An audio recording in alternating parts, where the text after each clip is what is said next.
Oh, my God. Okay. Good evening, everyone. Okay. Um, Welcome back to Plan 5 to 8. Right? Okay. So, our plan for today, you you present your project presentation, okay, and then some of you will also present the assignment, and then we'll discuss about the BEP. Yeah. At the end, I will announce about the midterm exam. Okay, so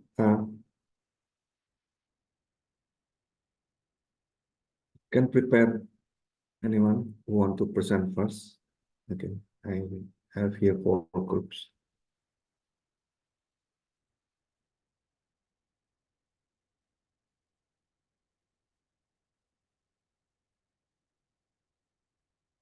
Okay. So go ahead if you want to present. I put you on co-host.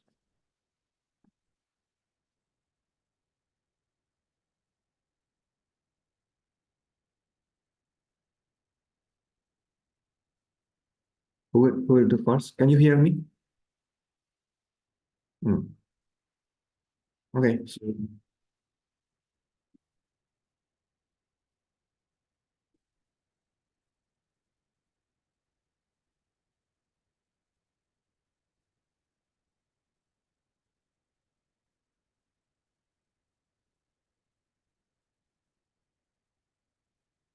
go ahead. Who will present first? Which group?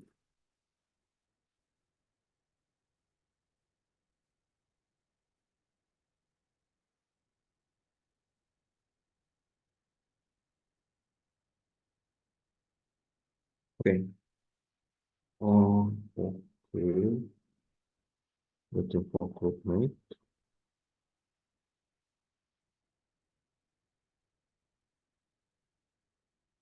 Wait, in that case, shall we discuss your assignment first while you're waiting for your group mate for the project? So, uh, I think there are only 2 who get it right. So, this for the assignment of BEP and uh, analysis.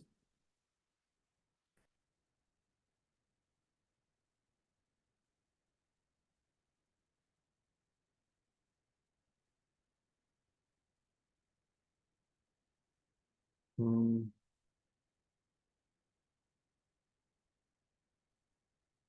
can you? This is not a group project, yeah. So this is individual. So some of you did not submit it yet. So please submit.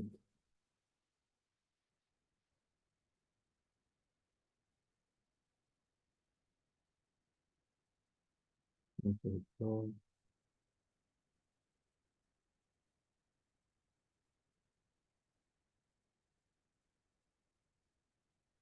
I'm not there.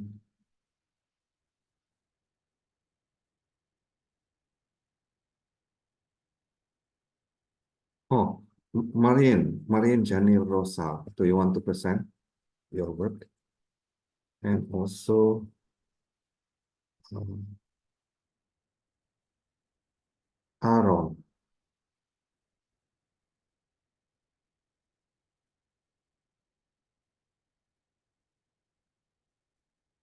is Aaron here? So, okay.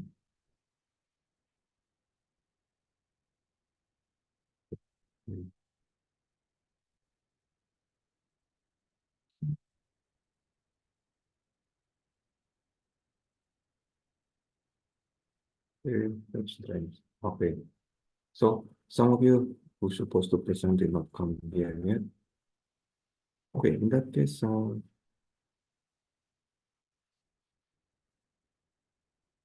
will present your group project at the end, okay? In that case.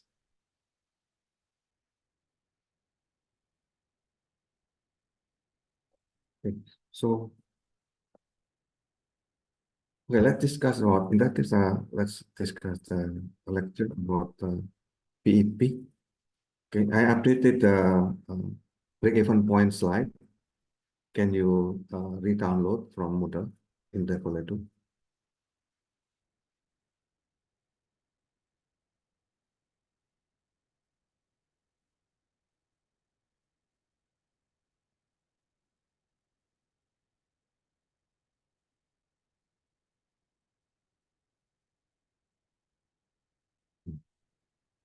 Can you see? Can you see the slide?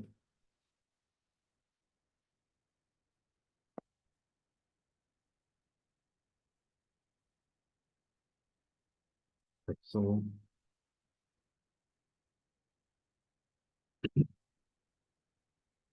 we discussed some of this before the holiday. Okay, so we discussed, I think, until PP analysis. Okay, so what is break-even point, fixed cost, variable cost, and PP analysis. Okay, the one that we discussed last time was basically the classical or traditional PP. Okay, so today we will discuss more detail about profit analysis, okay, gross profit and gross margin, okay, with this intermediate, okay, level. And then I make my own, okay, about risk transfer, and then the transformation between fixed cost and variable cost, okay, which we discussed also last time, and then the required cash flow. So this is what I propose. Okay. And at the end, if we have time, so we can continue with more advanced or optional topic, okay, where we will put a PP with normal distribution, normally distributed demand, a PP of more than one product, or nonlinear PP. Okay, let's start. As we discussed last meeting, okay, so break-even point or BEP is the point here, okay, where the revenue is actually equal to the total cost. Okay. So if we look at this figure, okay, so we have fixed costs here, the one in blue, and then we have some part here, the triangle represent linear model of variable costs. Okay. When we add the variable cost and the fixed cost, we have the total cost, yeah? The one in red here, or red or yellow here. Okay. And then the black line here represent the revenue line. Okay.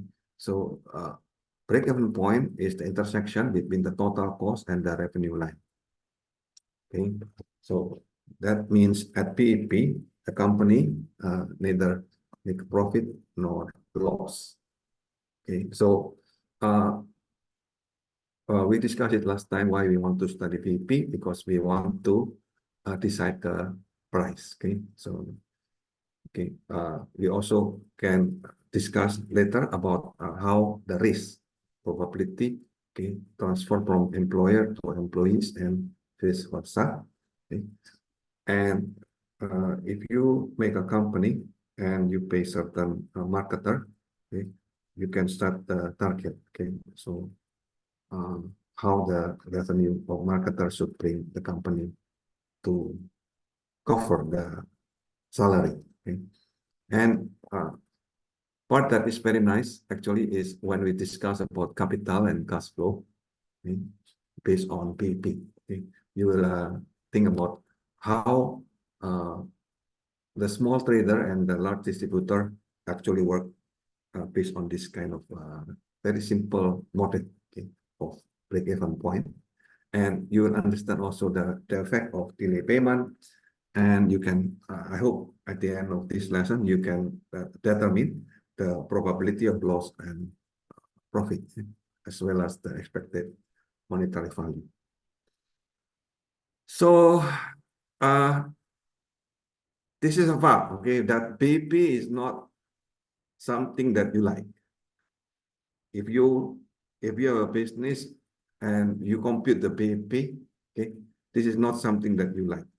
because BEP is the condition of equilibrium, okay, where the profit is zero. Okay, so but you will use this regularly for decision making because the demand is actually keep changing.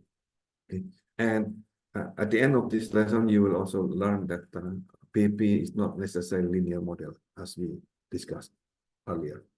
Okay, so for transportation related pricing, okay, so you can determine the price of public transport fare as well as price of toll road, for example. These are the BEP related. Okay. This one we discussed earlier. We have two kind of costs. Okay, one is called fixed cost, and the other one is variable cost.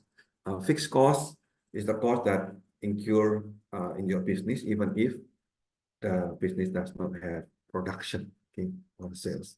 Okay.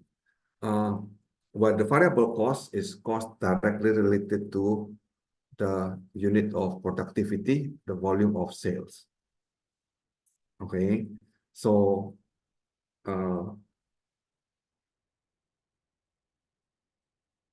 both fixed cost and variable cost can be fluctuated over time. Okay, so fixed cost does not mean they are constant over time. They are just constant, not based on volume. Okay. The variable cost also can be constant or fluctuated, but it's not depending on the time, but depending on the productivity or sales. Okay, so basically fixed costs are the overhead costs, okay, that you will pay as a business, okay, for example, salary, okay, and so on. Now, while variable cost is the cost that depends on the volume or sales, usually about the incentive, bonus over time, materials, and packaging, and so on. Okay. Now, we discussed this last time also. Okay, how you categorize fixed cost and variable cost. Okay. If you are in sales, sometimes you buy directly from another person, and then this is called variable cost, and then you sell it at profit, right? So the cost of goods sold itself is basically variable cost. Okay. Now, if you are in service, this is cost of sale. Okay. Now, variable cost is basically we compute as follow. Yeah. You have the unit cost per item. I use a small letter V here, and then the number of sales, okay, or the demand. Okay, so I use the letter N. Okay, while the variable cost itself, we use the capital letter V. Okay. Now, the revenue, I will use notation capital R, revenue. Okay. And then revenue is equal to the price per items. Okay. And then multiply by the volume of sales, which is the demand itself. Right. So when we say BEP, okay, that is the condition where the total cost is equal to the revenue. Okay, that's the intersection point here. So if we say the total cost is variable cost V plus fixed cost F, okay, and then the variable cost itself depends on the unit variable cost small v multiplied by the demand, okay, or the unit sales N. Okay. Look at this value in yellow color. Okay. And the revenue is equal to N times P, which is the demand times the unit price per items. Okay. And we said total cost equal to the revenue. Okay. Now we put in the total cost is V plus F. Okay. And then the revenue is N times P. V itself is V, small v times N. So we have this blue equation. And can you see my pen here?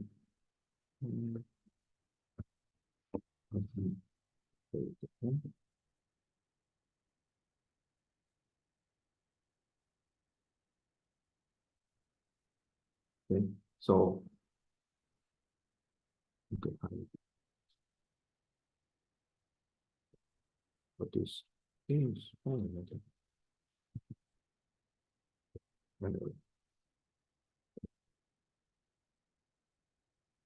so now we can use the algebra, okay, to get the n. So you put them together in one place, the n in the left hand side, and then you will get this formula of BEP. So n star, so I put why I put star here, because this is the condition where the total cost is equal to the revenue. Okay, so we can get n star equal to the fixed cost divided by the price minus the unit variable cost. Okay. But we also know that the revenue is equal to n times p. So in that case, I just multiply this n star with the price, then I get the BEP revenue. Okay. So this is the formula of BEP that is classical.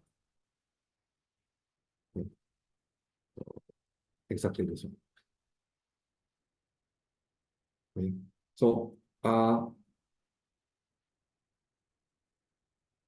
n here represent the demand. Okay, so the number of unit produced per time or the number of sales per time. Okay. Okay, so when we say profit, then I will use capital P here. That's equal to revenue minus the total cost, right? So simple as that. Okay, so now, of course, when we said at BP, the profit would be zero, right? Okay. Now, if you insist, this is now the make something new.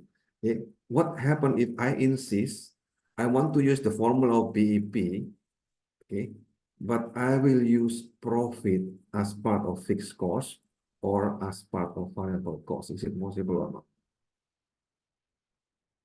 Okay, so up to here, okay, so profit is equal to revenue minus total cost. This is the classical way. Okay, so, but what if we want to play the profit as part of fixed cost? Is it possible or not? Or profit as part of variable cost? Okay. So when you want to set a profit as fixed cost, okay, then you simply set here P equal to constant, okay, and remember profit is equal to revenue minus total cost, okay. So and the revenue is n times P, okay, and the total cost is F minus n times V. Okay, this is the fixed cost and the variable cost, right? So in that case, we can put them together in the left-hand side here, okay, so that this is equal to 0. And you will see that F plus P here, okay. So what is this? This represents that the profit you can set as a fixed cost, okay, meaning you can just add into fixed cost. You get it here or not? Okay, so you can set the profit as a fixed cost, then that is a part of, then you can use the whole BEP formula later. Okay, so another way is, what if I want to use the profit as part of variable cost? Okay, so in this case, the say I will say this one, the V with the subscript P here represent the profit, which is part of variable cost. Okay, and the V star here represent the variable cost at BEP, which is no profit at all. So in this case, you can simply add, okay, this V star, which is the variable cost originally, with the variable cost, which is actually profit, yeah, V subscript P. So then you can start to compute, okay, the usual BEP, okay, and this is the derivation to show that eventually you will get exactly the same formula. Okay, you will get exactly the same BEP formula, but of course the number of sales now increase, yeah, which is based on the no profit and then additionally with additional profit. Okay. Now let's take a simple example. Okay, say you have a business has monthly fixed cost of 36,000. Okay, and then the unit cost of 4 per item and selling price of 10. Okay, and suppose your monthly sales is 11,000 items. So my question to you, can you uh, compute the break-even points and then can you calculate the profit? Okay, let's practice first.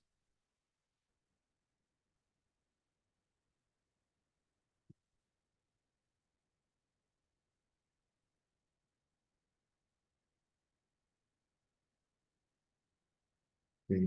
Once you compute it, can you share your screen? Okay, can you make it larger so that we can see? Yeah, so the given is fixed cost 36,000. Right. Then variable cost per item is 4. Selling price is 10 per item. And then you have the BEP by just fixed cost divided by the price minus the Mm-hmm. per item variable cost. Right. And then you get the BEP at 6,000. Right. And then your sale, you have 11,000 items or Correct. units. This is the given, right? Yes. So just to get the revenue, you just have to multiply this one to the Right. selling price. And Right. then once you get the revenue, you go to compute for the variable cost, which is just the variable cost per item multiplied by the number of items you were able to say to Mhm. sell. So you have 44,000. So the total cost will be just adding your fixed cost and variable cost. And then Okay. your total profit will be just the revenue minus your total cost. Okay, very good. Let's see, can we use the same notation? So for example, F is the fixed cost and then capital Okay. V. Okay, just so that we have the same Okay. Is it notation like for it. this? Yes, yes. Okay. Yes. Okay. And this one is small p. The Uh, the small, SP. yeah, the selling price is the small p. Okay. Okay, and the PP is basically the number n star, right? And star. Okay. Okay, the sales is M. M. Is n it M? N. n n. N. Just Revenue is R, okay. Big R. Capital R. capital R. Okay, and then this is the variable cost is capital V, and total cost is capital T. Okay. Okay, and then the profit is P. P. Okay, Okay. why we want to do this? Because later on you will see a lot of formulas. Okay, if we Mm. can have the same pace, then suddenly your Mm. formula will be easier. Okay, sir. Okay, thank Understood. you, thank Got you, it, sir. Thank you. thank you. Okay, so thank you, Resi. Okay, let me get back to the slide. Okay,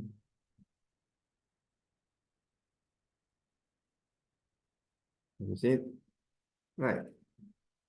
So this is the computation that Resi just did a while ago. Okay, so when we said the break-even point is 6,000, okay, this is the unit is items per month. Right? Because why? Because this one, the fixed cost is also monthly. So this one, the unit is also monthly. So the number of items per month. Remember, this is like demand. Okay, so this is if you have a demand, okay, that above 6,000, then you make profit. Okay? If your demand is actually less than 6,000, then you get loss. Okay? And exactly 6,000, you get neither loss or no profit. Okay? So, apparently your demand is actually 11,000. Then you make profit. Okay? Is it clear? So remember, BEP means no profit or loss. Okay? But the actual demand is beyond the BEP in this case, in this example. So you get profit. Clear? Okay. So, okay, next. Now you have the unit variable cost, which is 1.5 per items. Your fixed cost is 90, and your selling price is 3. Okay. So again, how many items do you need to sell per month in order to reach the BEP? And then what will be the minimum sales revenue at BEP? And then if your demand is actually 100 items, what will be the profit? Anyone want to recite? Similar, no? So what we have? We have a small fee. Okay, so we have the small fee, right? And then we have the fixed costs. Okay. And then we have the selling price. Okay, Joven. I will stop sharing your time.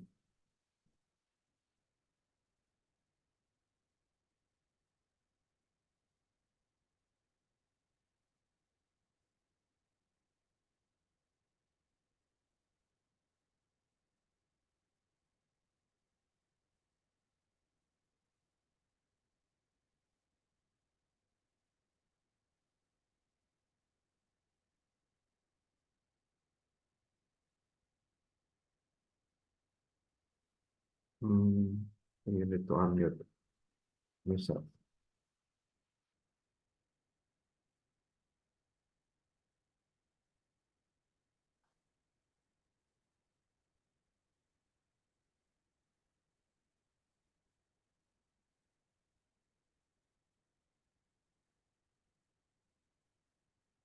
Can you enlarge? Hello, sir. Can you hear me now, sir? Yes, yes. Can you make it larger? Sorry, sir. Okay, good. So, based on the given, sir, we have the unit variable cost of 1.5 per item, dollars per item. Yes. Then the fixed cost per month is $90. Then the selling price per item is 3. Okay. That's the given. First, we need the BEP, which is the N star. So just like the formula used by Resi a while ago, it's the fixed cost divided by selling price minus the unit variable cost, which is 60 items. Okay, Then the for fixed cost divided by the yes, sir. 60 yes, items okay. Items per for the per BEP, sir. yes.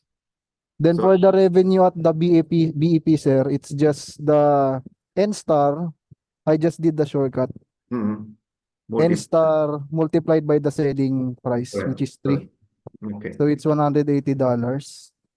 Then for the last question, sir, suppose the N or the number of sales is 100 items.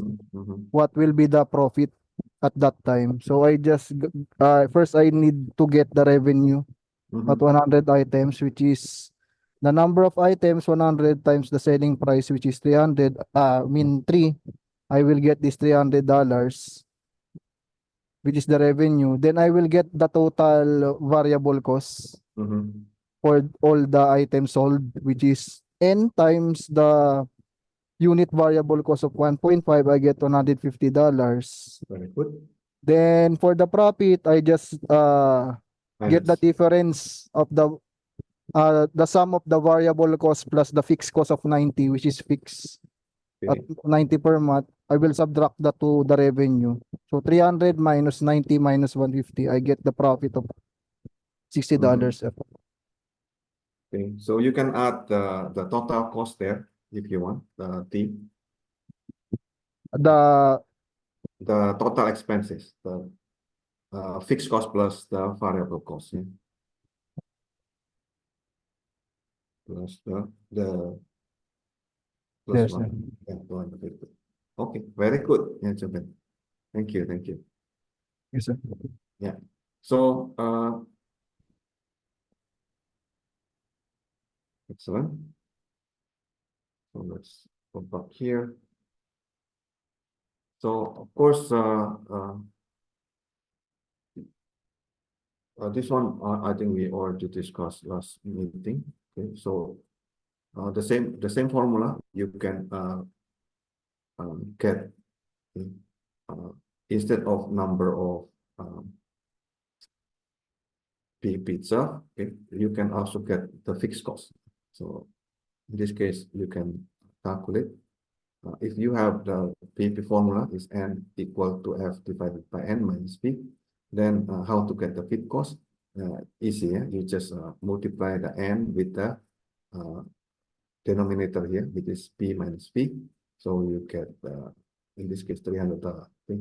If one person is $100, okay, so daily worker is $100, then you can hire more people. Okay, okay, so the question is when you cannot use BEP.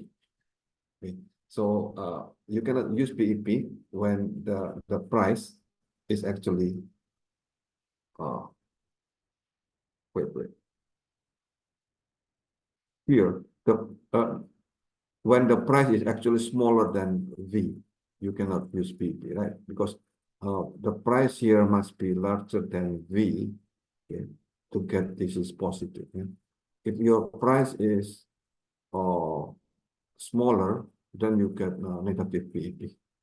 Okay? So this is not allowed. So, but in reality, okay, there are a lot of cases where you are actually will sell. The price is actually smaller than the fee. So in this case, you will sell at loss because probably unseasoned or expired good, okay, and so on. Okay. Maybe you really need money. Okay. In this case, you cannot use PEP analysis. Yeah. Okay, that was the discussion classical. So let's start with another things today, which is called gross profit and gross margin. Okay. So, okay, what is gross profit? Okay. So, gross profit is basically revenue minus variable cost. Okay. So I will use row here to represent gross profit. So revenue minus the capital, the variable cost. So revenue itself is N times P, so the demand times the unit price. Okay, and then the variable cost is the small fee, yeah, which is the unit variable cost multiplied by the demand. Okay, so in this case, we can put N together outside, and then P minus V, we will give a name here, yeah. P minus V here is gross profit per item. So I will use notation R. Okay. So be careful, yeah. we have gross profit, we have also gross profit per item, with this P minus P. Okay, so because the gross profit per item R is equal to P minus P, so of course, if you know that, okay, if we want to get the P from the R and V, you just put it this minus negative V on the left hand side, you get this formula. Okay, and the profit itself is basically the gross profit minus the fixed cost. Okay, this is just the plate. Okay. Okay. So example. Okay, you are selling that item at $1. Okay, and then it costs you 90 cents. Okay, to produce or to buy that items. So you know the price and you know the variable cost per items. Okay, so what is the gross profit per item? Simply you minus. Okay. Now, if you know the gross profit per item is 0.1, okay, and you want to achieve certain target of gross profit, for example, I want to get 5,000 per month, okay, so how many sales do you need to get in order to achieve your target? And if your fixed cost is 2,000 per month, how much will be the profit? Anyone want to decide on this?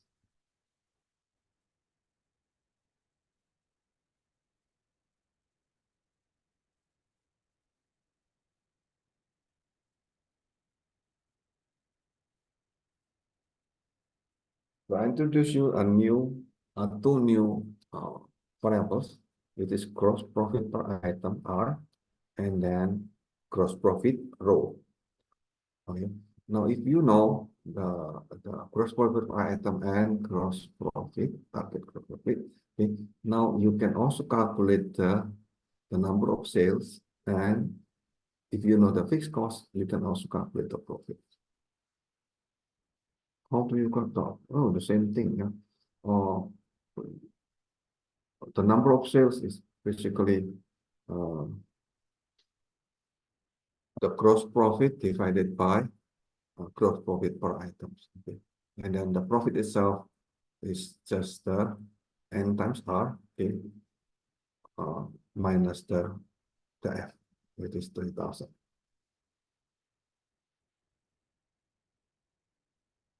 Is there any question here?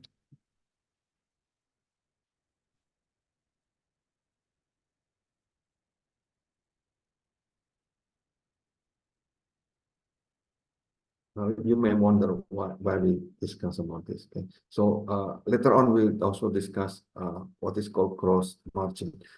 This jargon is not mine. Okay, this is a very common jargon in business. Okay, so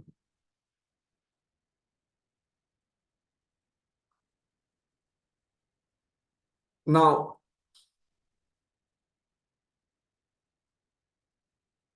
if you have the gross profit per item with 0.1 and you have overhead with this fixed cost of 5,000, how many sales do you need to get in order to survive? Hey, now we want to get the end start.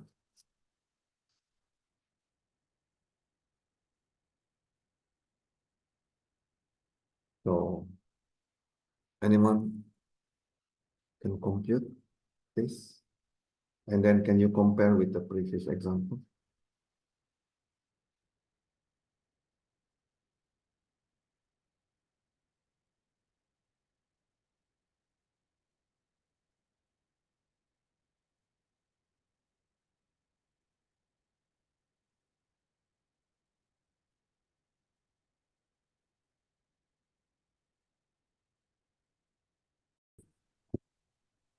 Yeah.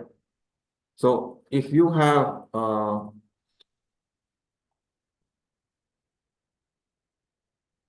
gross profit per item is 0.1, right? Yes, sir. And your fixed cost is 5,000. Yes, sir. I Then will you just have divide. 50,000. Okay.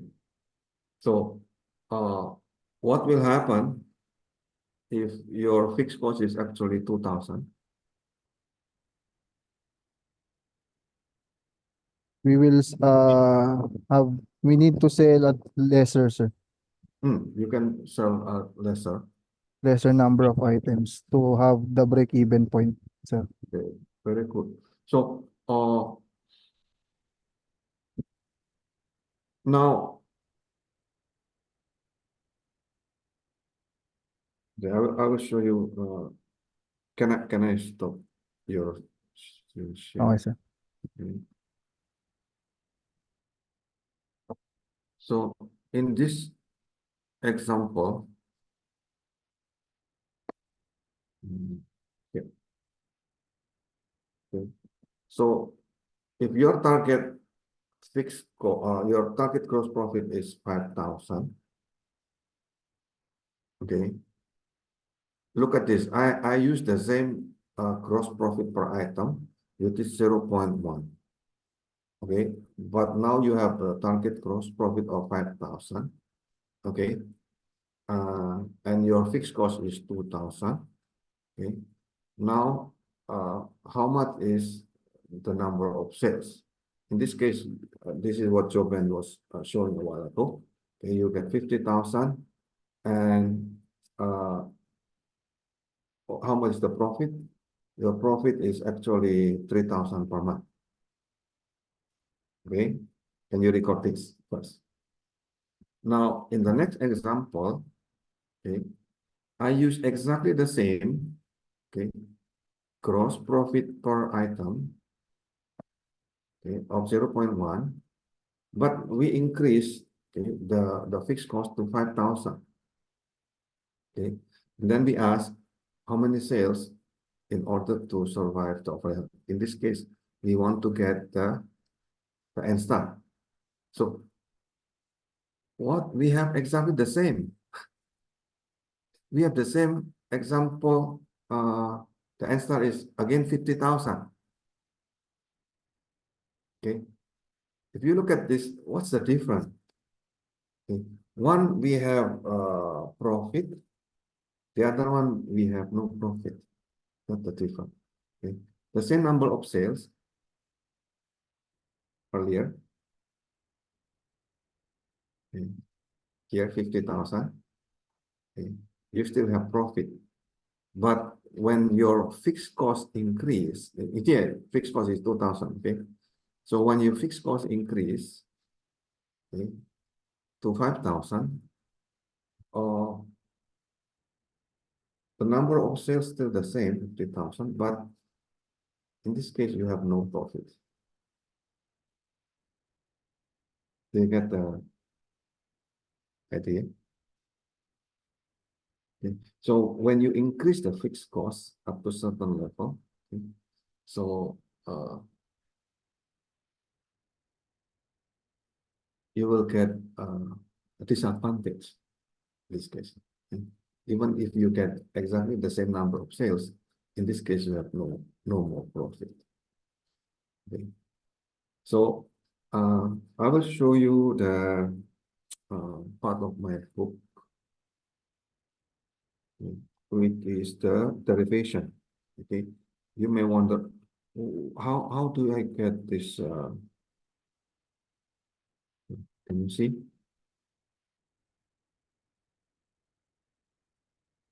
So you can see. So we have gross margin per item, gross profit per item, R. So P minus V, right? So if you want to get the relationship between this gross profit per item with the profit, so we have a profit is equal to revenue minus total cost, right? So total cost itself is the fixed cost and variable cost. So you can put all of this until the small points, okay? Revenue is equal to NP, right?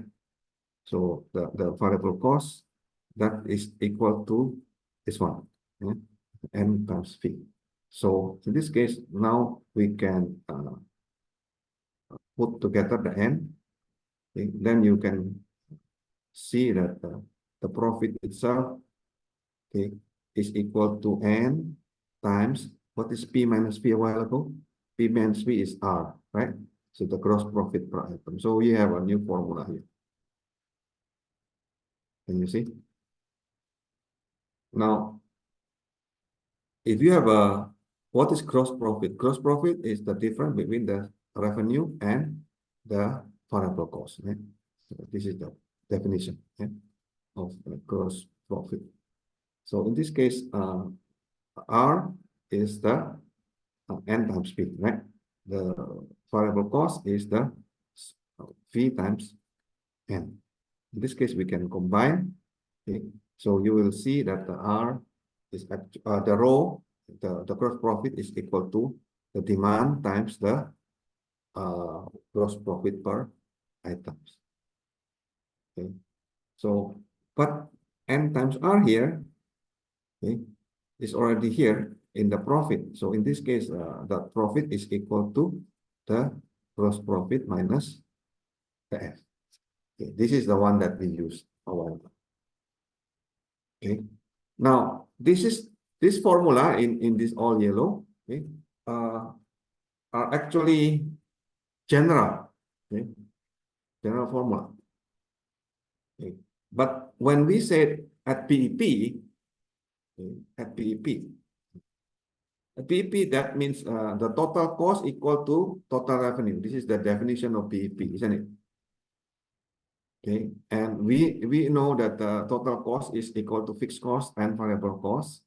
Okay, so to distinguish this at BEP, I put star here.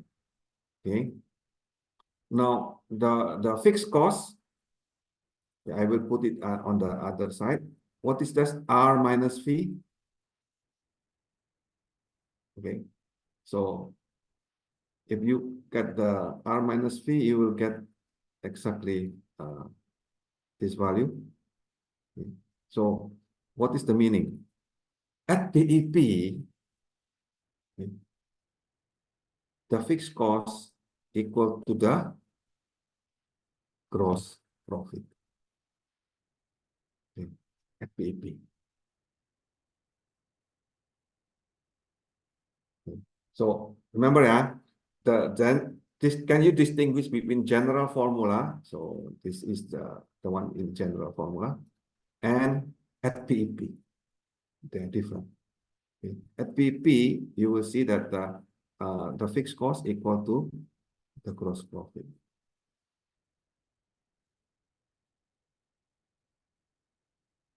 Okay. Okay. Up to here, is there any question?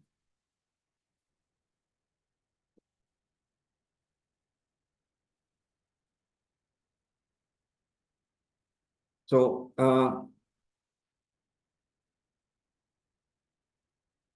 practically, okay, many small business,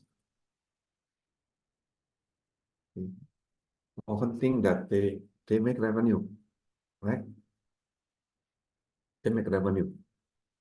They oh, I get revenue already. Is that means that I'm making profit? Okay. So many small business owner make a mistake. Okay. They think that the revenue from the sales is equal to the profit, but this is not true. Okay, so sales revenue is not equal to profit. Okay. Why they usually forget to compute the fixed cost, okay, which is their own food. Okay. So say this is a sari store. Say Lola open a small fish shop. Okay. She bought the fish at $20 per items in the market, and then sold in her sari store with gross profit per item. Yeah, this is the R, $2. Now every month she can sell, say, 100 pieces. Okay, so the demand is known. Okay. She owned the shop. Yeah. So she did not calculate the property, but she still need to pay her own food, isn't it? Okay. So this is her own food cost $500 per month. Okay. It is multiplied by 50, so you get how much? 25,000 pesos. So the question is, how much is her revenue and how much is her profit, and can she survive in her business? This is interesting problem. So anyone want to recite on this?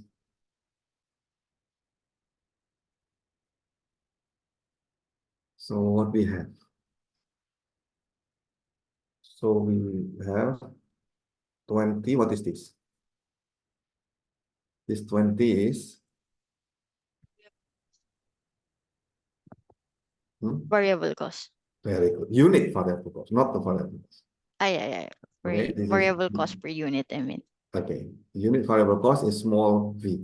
Okay, variable cost itself is the capital V. And then what is this? Gross profit per item. Okay, it's given. So this is R, with this price minus the this one unit variable cost. Okay, and then what is this? 100. Number of unit sales. Yes, Demand. the demand. Okay, Yeah, sure, the demand. yeah, and Can I then share my screen, sir? oh sure, okay.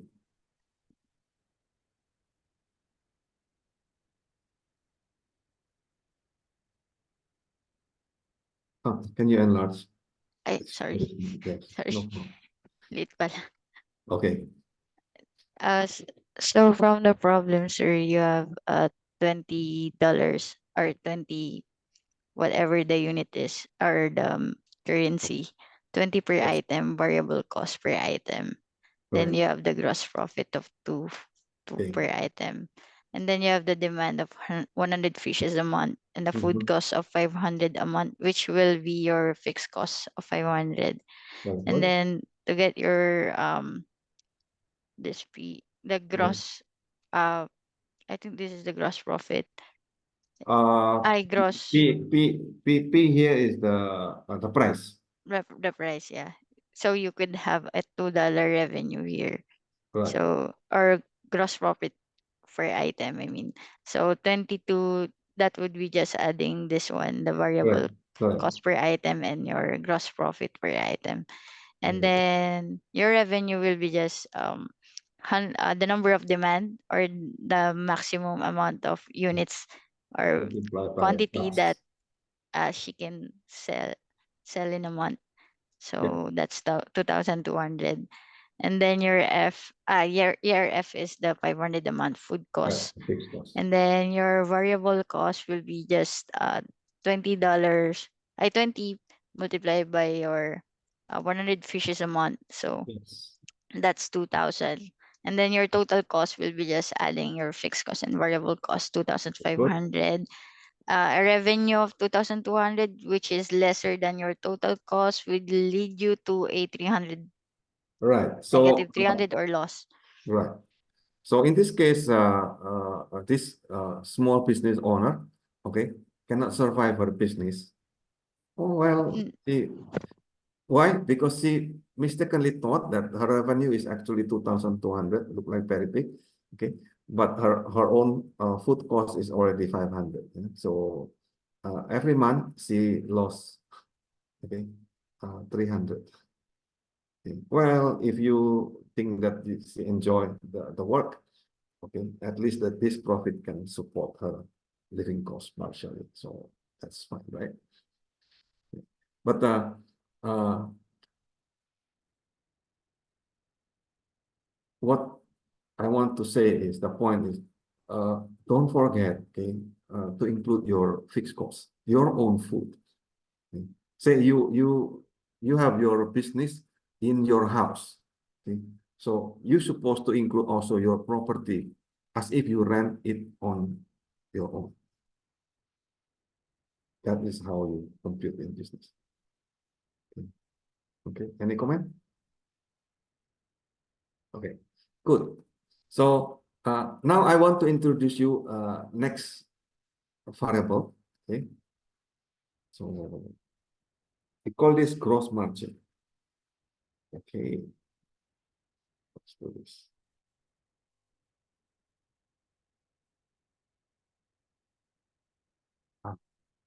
So what is gross margin? Okay. So by definition, okay, gross margin is gross profit available divided by the sales. Okay. Oh, what is gross profit available? Gross profit represents the revenue minus variable cost. Okay. The sales represent the revenue. So in that case, gross margin, okay, I will use it in the variables. Okay, so I will use small g as gross margin. R is the revenue minus the variable cost divided again by the R. So gross margin is dollar divided by dollar. So in this case, no unit.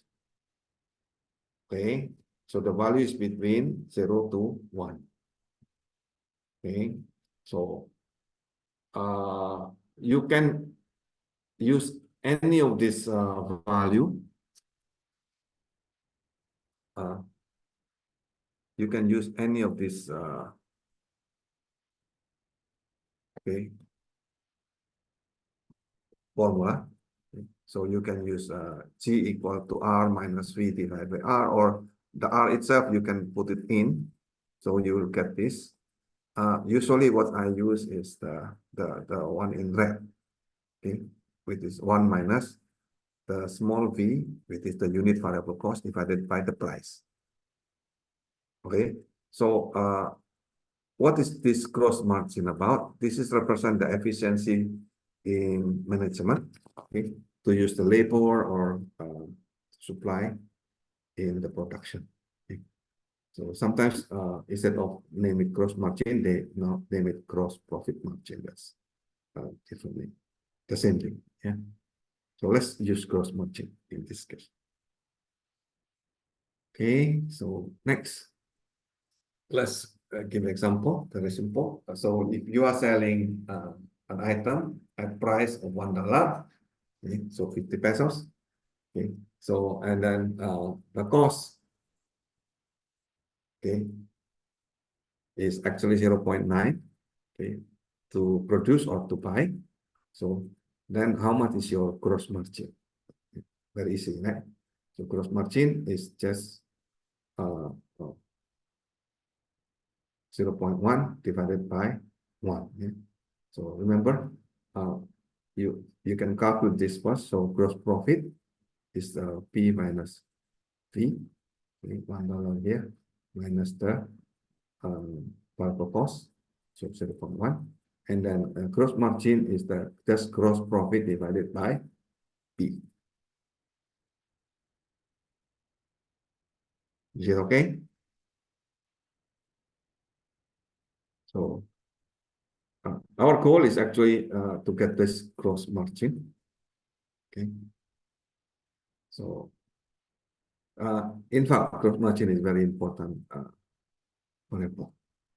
Later you will see. Okay. Can you start to absorb the? Okay, I know this is a lot of formula, but please use remember. Okay, gross margin is just the gross profit divided by price.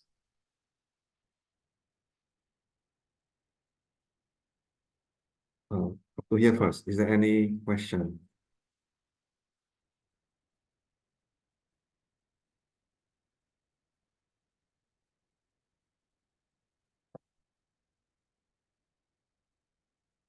So let me share the other part.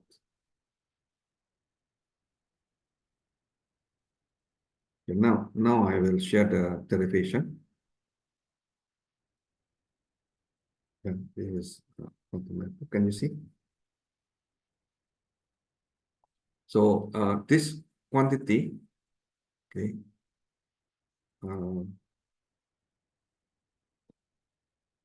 G is called gross margin. It is 1 minus, okay, V divided by P. This is the small V that represent the unit variable cost. P represent the price. Okay.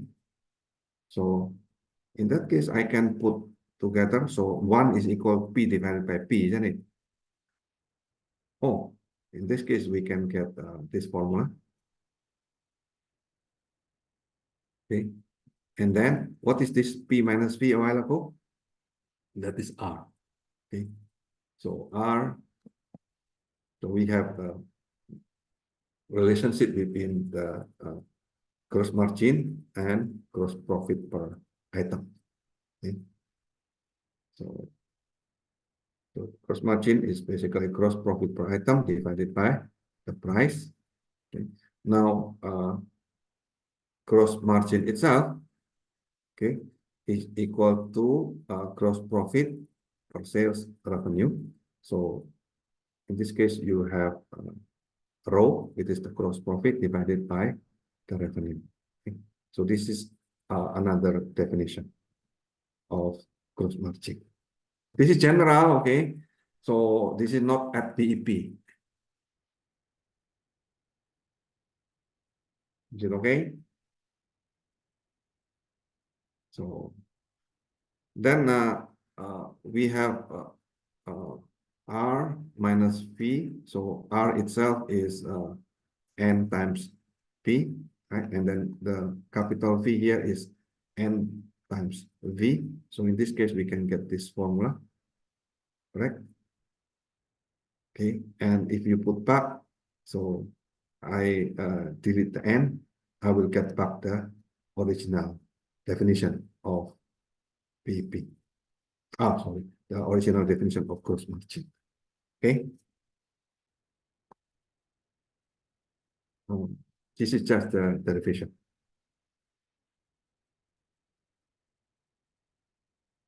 Any question up to here?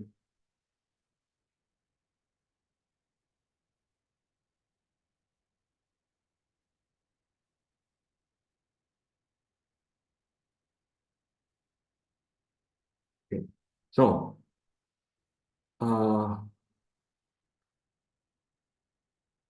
now can we practice this? Anyone want to recite on this one?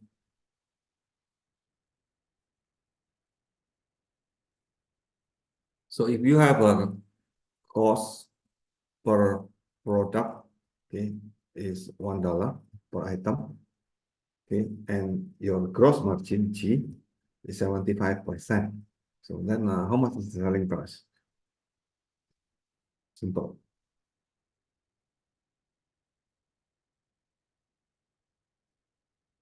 Yes, Genevieve. Okay.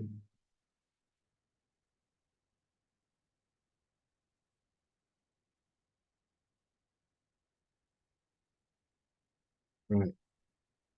So the selling price is okay. The selling the given amount is for the Okay. V, it's 1, and your gross profit is 75% or 0.75. So using the formula of V for the price of by getting by using the formula of V divided by 1 minus your gross profit, Okay. the answer is 4. Your price Yeah. is So at 4. $4. Yeah, $4. Very good, very good. Yay. Yeah. So if you know the gross margin, okay, and then you know the variable cost per items, the unit variable cost, then you calculate the price easily, right? So now I want to show another derivation here. It seems like this is what we will use. Okay. So of course, what we want is the profit, right? Okay. So profit is P, okay, which is revenue minus total cost, right? So then the T here represent total cost is fixed cost and variable cost. Okay, so we put it back together. Okay. Now if you put all of this, okay, what is this? So this one, okay, and P is the revenue, and P, okay, or revenue. So N times fee. Okay, so now the fee, I put it into the term of gross margin. Okay, the fixed cost still remain the same. So in that case, we can use this algebra a little bit. Then you can get this formula. Okay, so the profit is equal to the number of demand, okay, price, and gross margin minus the fixed cost. Okay, record this, please. Okay. So if you know the number of demand and your selling price, okay, and you know your gross margin, okay, and of course you know the fixed cost, this is your overhead, then how much is the profit you can calculate. Okay. Now, gross margin is very important number. So if you know the price, okay, and you know the demand. Hey, this one is not BEP, okay? So this is you have profit. So there is no star here. So this is general formula. Okay, great. So anyone want to compute? Anyone? Oh, Yes, sir. yes, okay. I will stop sharing.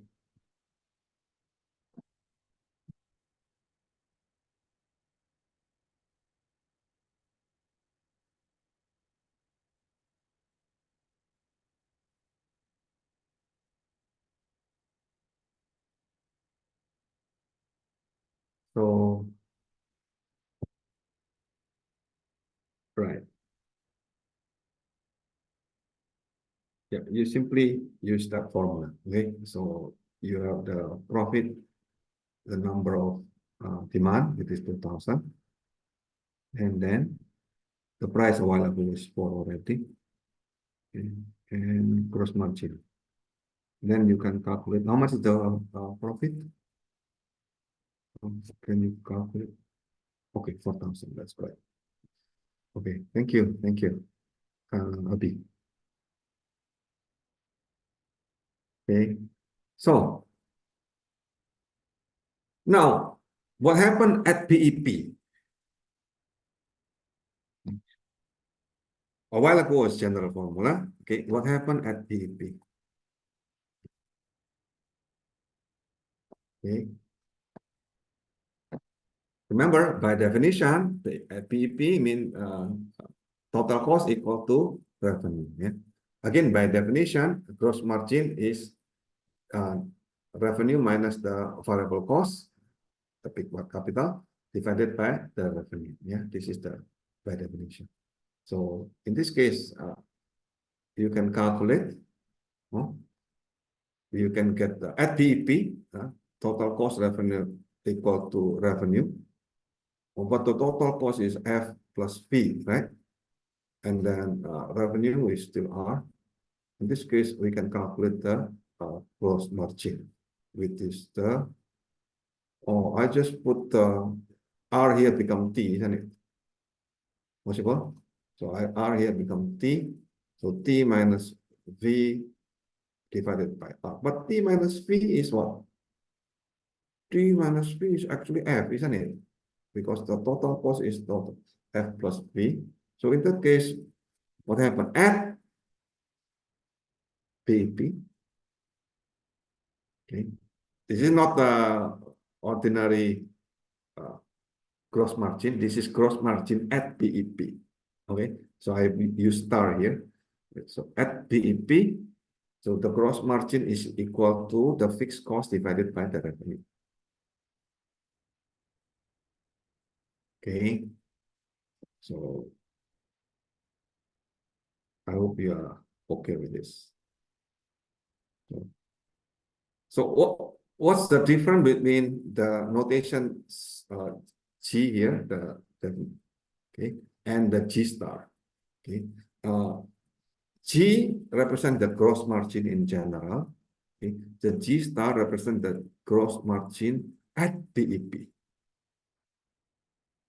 Okay, in order to survive the business, okay, you use G star.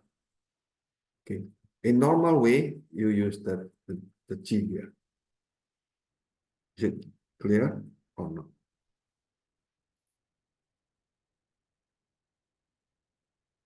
Okay, so I give you example so that you can understand. Okay.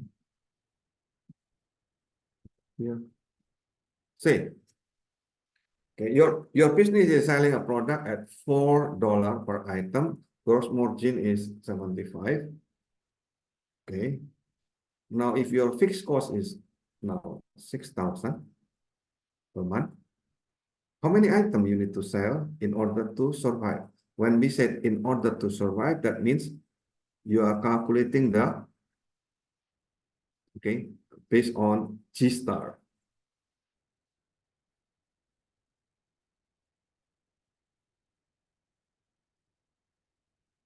Okay, so okay, so this is no longer G, but this will become G star. Okay, what happened? Anyone want to compute this?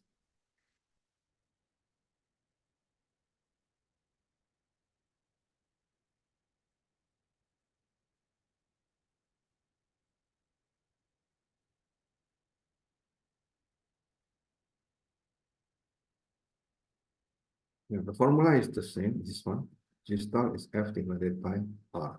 Fixed cost is given, right? Okay, this is the fixed cost. Gross margin G star is given. The selling product P is given. Okay, so then you can calculate the revenue, isn't it? And then you can calculate. Yeah, Katrina. Okay, I will stop sharing.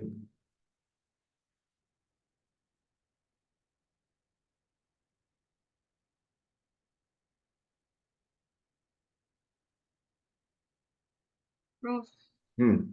this is the calculation. So the given are G star, small Okay. p and f, and Okay. then R That's star is f over G, and then N star is R star over P.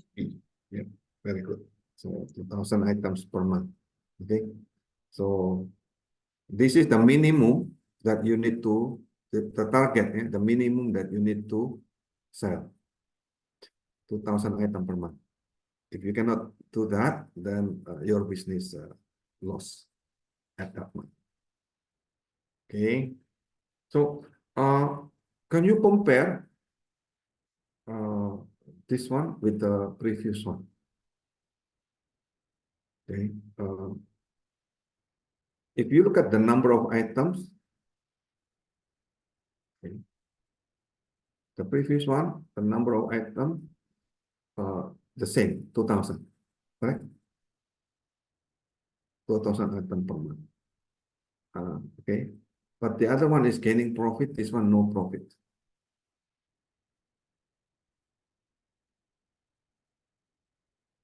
Okay, can you see the difference? The previous example, okay, I will show you. Share screen.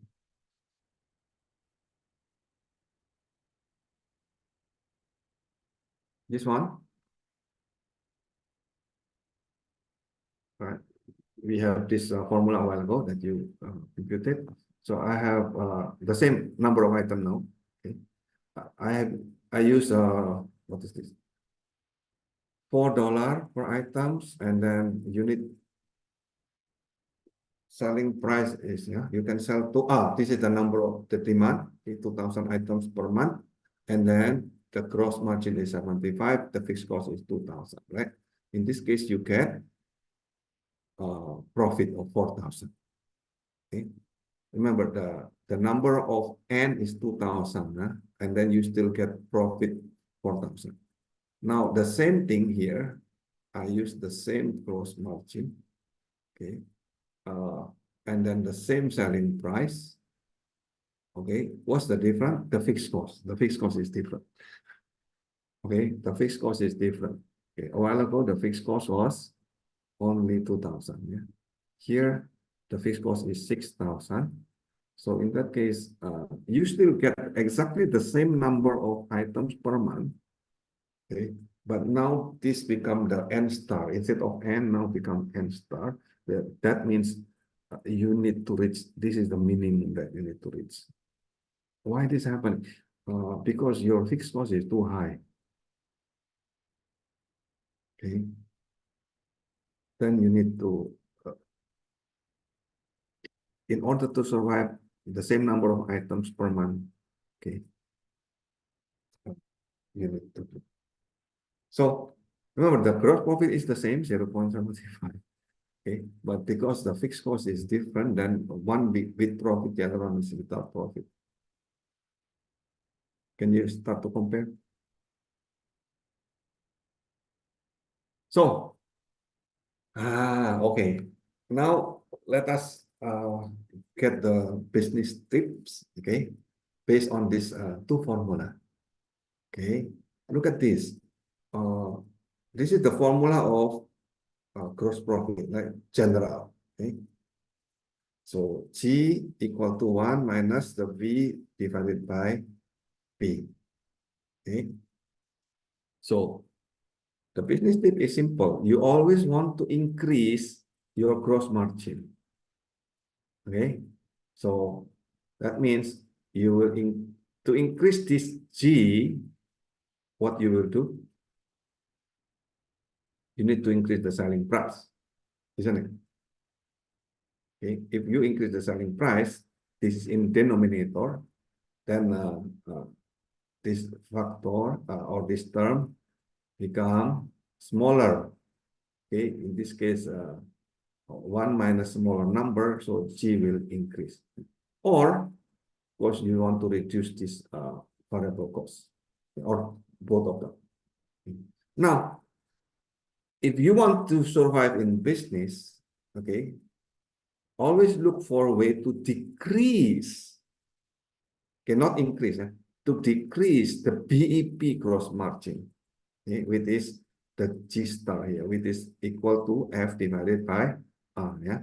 So in this case, what you will do to decrease BEP gross margin, okay, you need to reduce the fixed cost or increase the revenue. Hey, we have two types of gross margin here. One is the common gross margin, the natural one, okay, and the other one is the BEP gross margin. One we need to increase, the other one we need to decrease. Okay.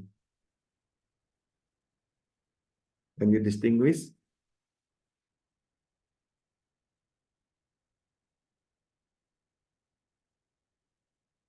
Okay, so I hope you understand the point here. Okay, even if you use the same gross margin, okay, which gross margin are you using? This is to survive, or actually just the normal gross margin?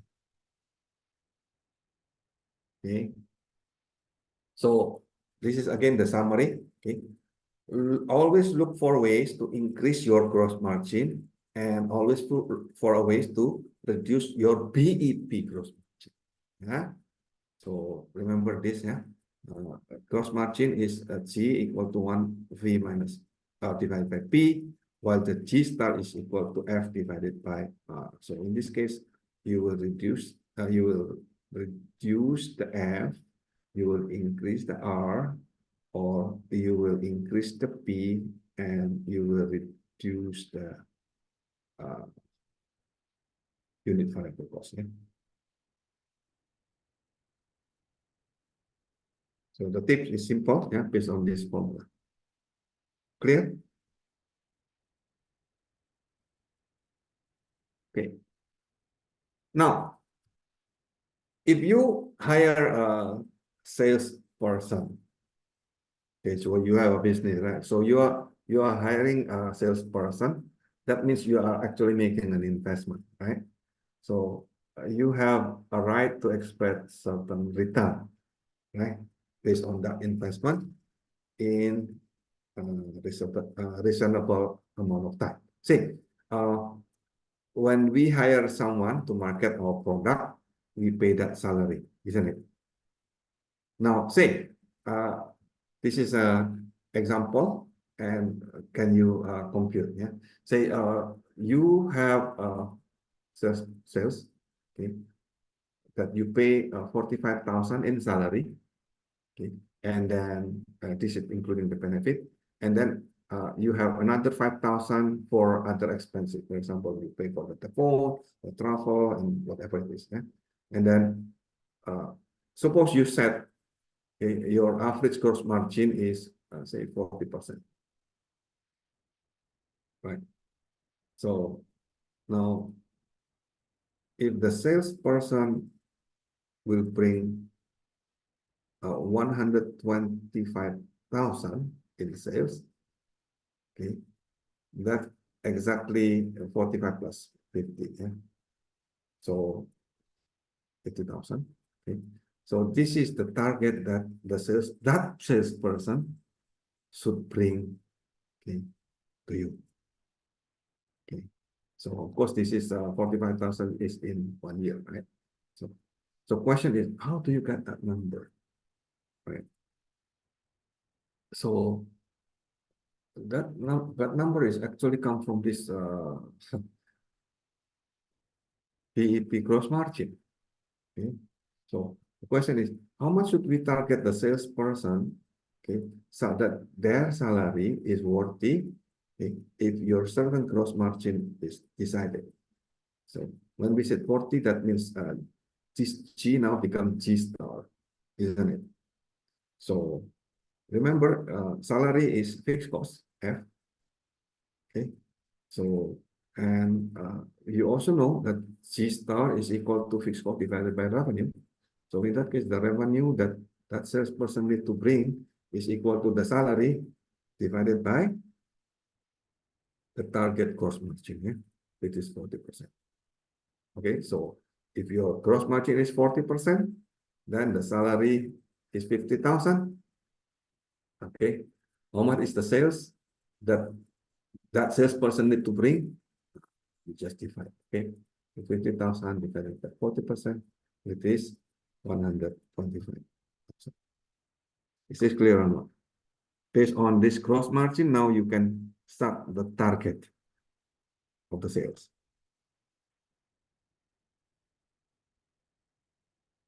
Okay, is this clear or? Now let's do something more interesting. Let's do a comparison. Okay, let's do a comparison. Oh, wait. But before that, okay, let's practice first. Okay. If you're selling an item for $1, cost you 90 cents, like a while ago. Okay. And your overhead is 5,000. How many sales you need to get to at least cover your overhead costs?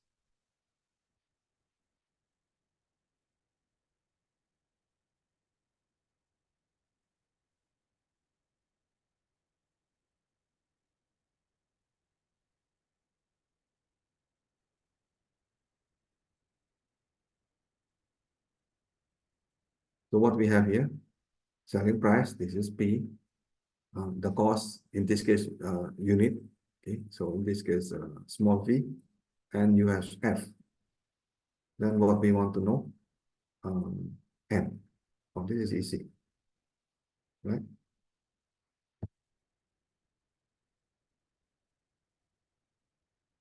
This is just P formula.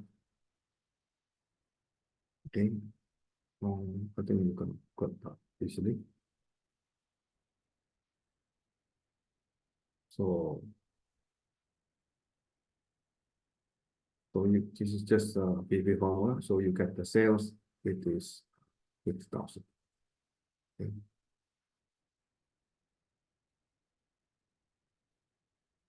Now, I want to do some comparison later. Okay. So next topic is about the fixed cost and variable cost transformation. We already discussed this last meeting, but I want to show you certain things here. Okay. What happens if you chart qualitatively? Okay, if you chart qualitatively, you have a very big fixed cost and variable cost, or you have a fixed cost is high and then variable cost is low. Okay, fixed cost is low, variable cost is high, or fixed cost is low and then variable cost is low. Okay. Now, the question is, if you are a business owner, okay, which one is actually best for you? And if you are employee, which one is best for you? I will show you the chart here.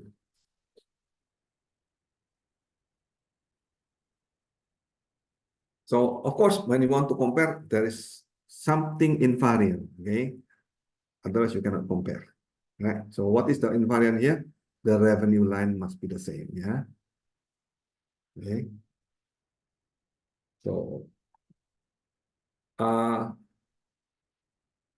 look at this. I use exactly the same revenue line, okay? And then the fixed cost, high variable fixed cost, I put it with this one. Okay, and then small fixed cost. And how about the variable cost? The variable cost represented by the slope. Okay. The tangent. Okay. High variable cost, okay, you will see this is higher compared to this one. Okay. The fixed cost represented by the intercept here of the total cost. Okay, so can you compare this four chart?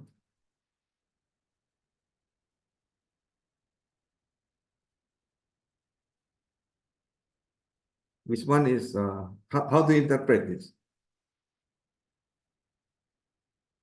Anyone have opinion? Wait, the clue is simple. Look at the BEP.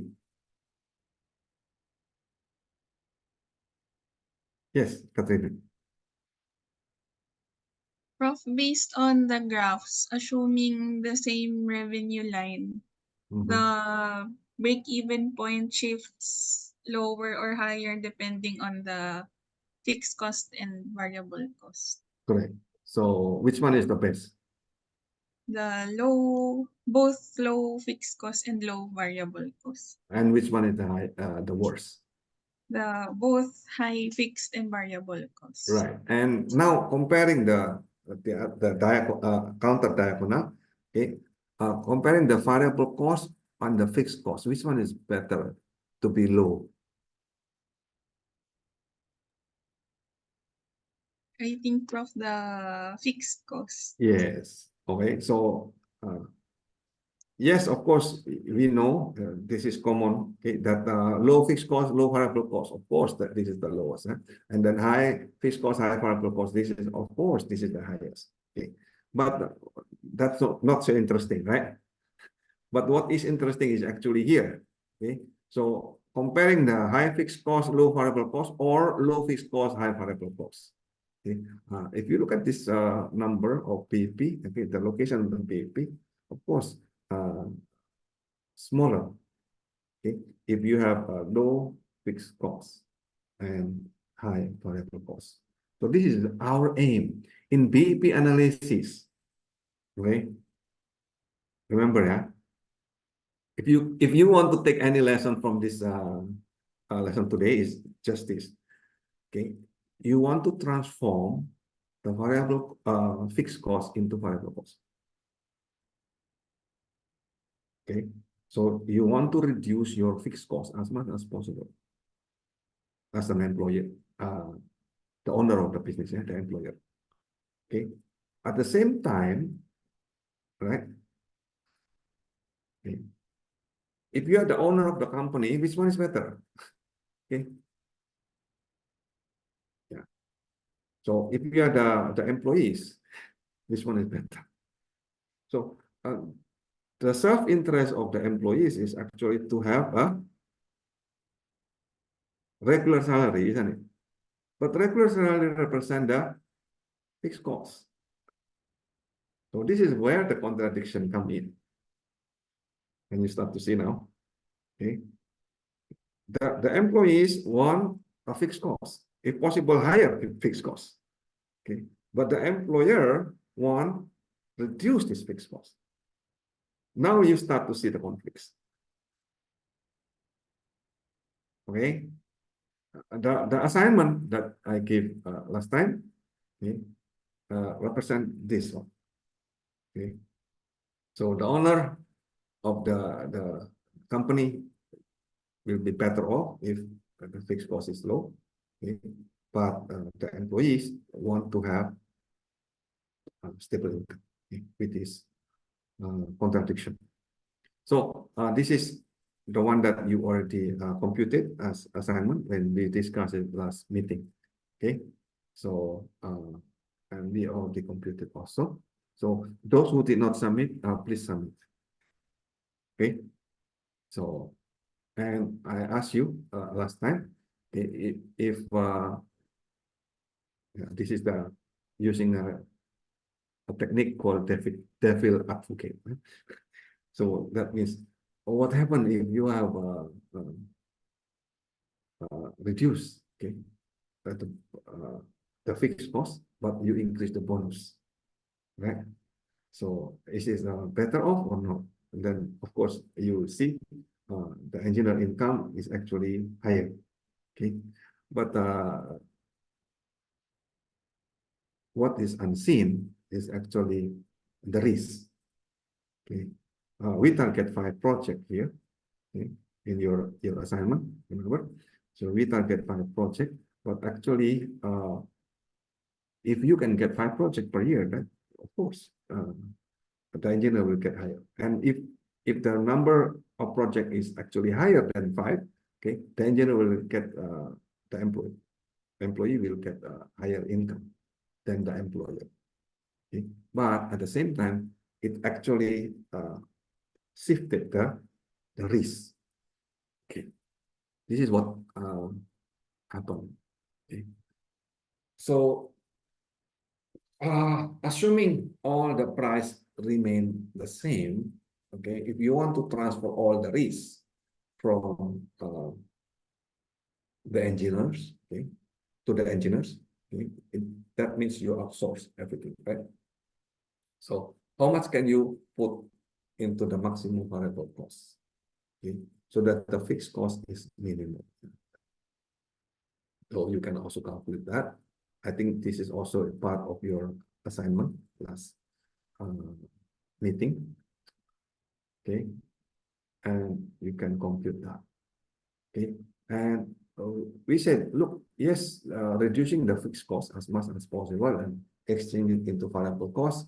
Actually, you can increase the morale of the employee and increase the overall profit, and this will become productivity wages. In the near future, I believe this is the goal. Okay, so with this kind of system, with this freelancer system, okay, you can work anywhere, okay, and you can work online. Okay, so now I asked this in the assignment, so, but not so many of you can answer this. Okay. Maybe you did not read, but anyway, so how, if we want to transform, okay, the fixed cost to the variable cost, okay, that means you shift the risk from the employer to the employee, right? So employer will pay higher total cost per unit, okay, but reducing his own risk. Yeah. So at the same time, employees will receive higher income per unit by accepting that risk. Okay. When we say zero fixed cost, that means all work will become outsourced. Okay. So all employees will become consultant, contractor, freelancer, and so on. Okay. When we say zero variable cost, that means everything is fixed cost. That means you have full-time salary. Okay. So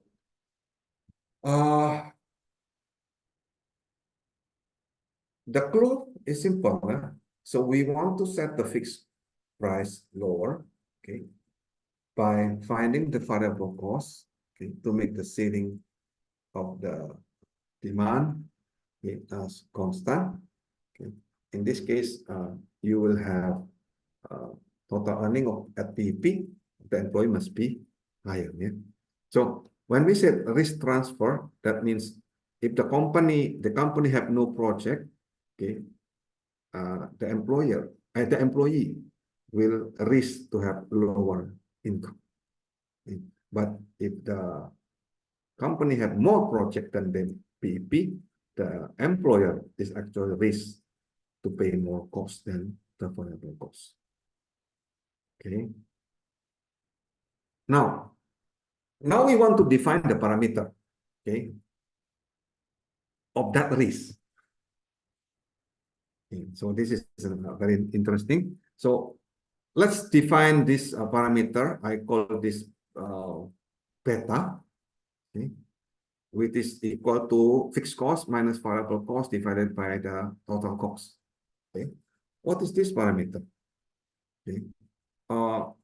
What happens if variable cost is 0?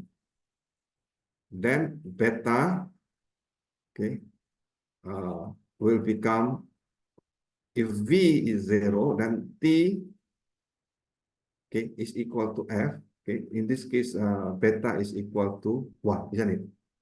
When the variable cost is 0, then beta is 1. Okay, and when the fixed cost is 0, okay, then what happens? You will have minus V divided by T. Okay, but T is equal to V. So in this case, you will get minus 1. So the range of this parameter between -1 to +1. Yeah. So this is one way to create the risk parameter with this from shifting from employer to employees and the other one. But the range of the parameter is between -1 to +1. Okay. Next, we can also use another trial. Okay. What happens if we use this a new parameter with this alpha, okay, with this variable cost divided by fixed cost. Oh, when the variable cost is equal to 0, then alpha is 0, right? When the fixed cost is 0, then alpha is infinity, yeah, approach infinity. So in this case, the range of the parameter is between 0 to infinity, yeah. So at BP, we will have this value. Okay. The range is not so nice, yeah? Between 0 to infinity, and the other one is from -1 to +1. Now, then I asked in the assignment, how do we define, okay, a risk parameter which is from 0 to 1? Yeah, from 0 to 1. Okay, so here it is, the answer. Yeah? So we can define the risk parameter as fixed cost divided by the total cost. Why? Now, if the variable cost is 0, okay, and in this case, T equal to F, right? The total cost is equal to fixed cost. Therefore, this risk parameter is equal to 1. Okay. When the fixed cost is 0, this parameter equal to 0. So this is what we want. Okay. So this is the risk parameter that we, with this equal to fixed cost divided by total cost. Yeah. Now let's derive it further. Okay, so T is equal to fixed cost and variable cost. Okay, so in this case, we have this one, this value. So we have F is equal to, okay, so yeah, divided by F. So at the bottom, right? So based on this one, I can compute back. Yeah? So if I know the fixed cost, if I know the this parameter gamma, okay, I can calculate the fixed cost. Okay? This is just algebra. So now let's compute the BEP. Okay. At BEP, this is the BEP formula, remember earlier. Okay. And now we include back, okay, the fixed cost, okay, from this formula available. Okay, here. And then divided by P minus P, right? So this is the fixed cost, and then this is P minus P. And then you do the algebra, okay? What will happen? Okay, at BEP, that gamma available will become BEP gross margin. Okay. Oh, this is very nice, isn't it? So, so we meet again with the BEP gross margin. Okay. So now you get a new insight that the BEP gross margin, okay, or the gross margin itself represent the risk probability, okay, to transfer from the full fixed cost, okay, which is 100% risk to the employer, to the full variable cost, which is 100% risk to the employees. So gross margin is the key here. Okay. Can you practice this?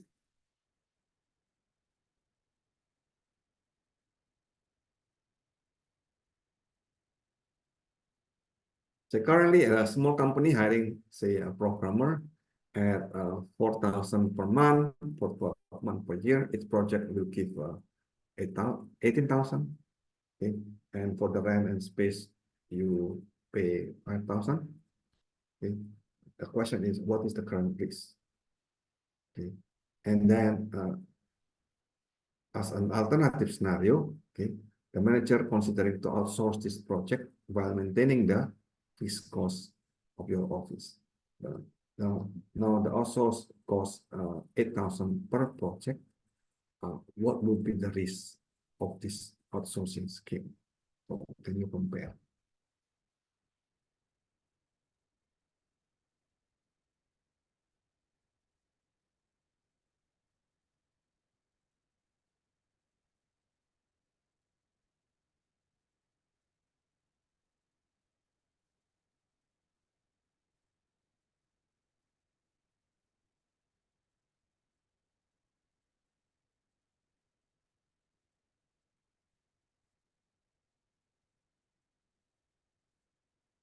So you can calculate the gamma parameter.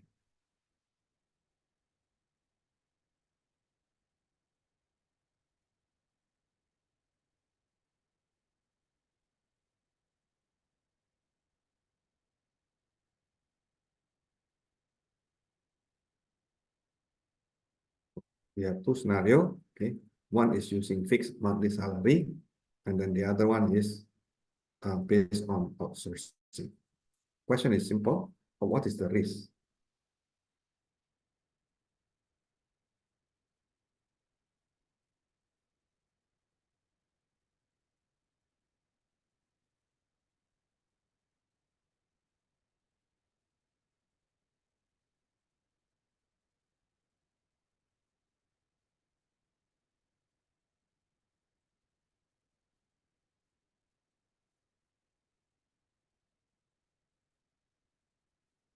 Anyone want to?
So what do we have here?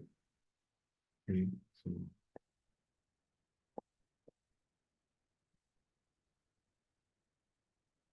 so this is, what is this, 4,000?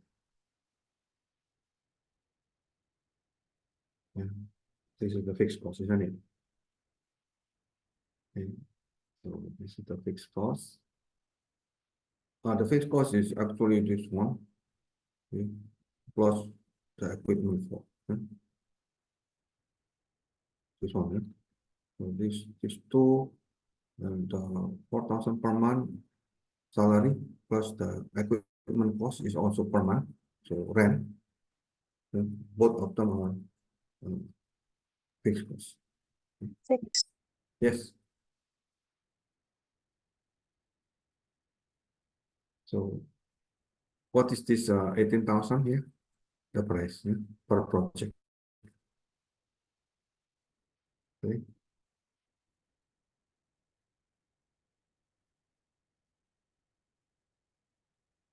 Okay, so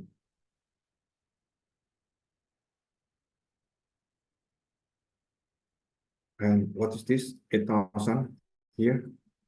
Is it the unit variable cost? Okay.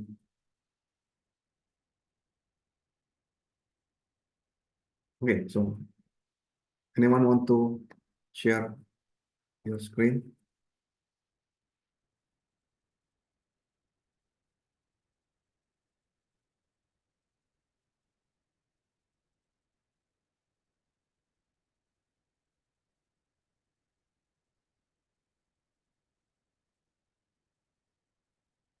Screen again. Go.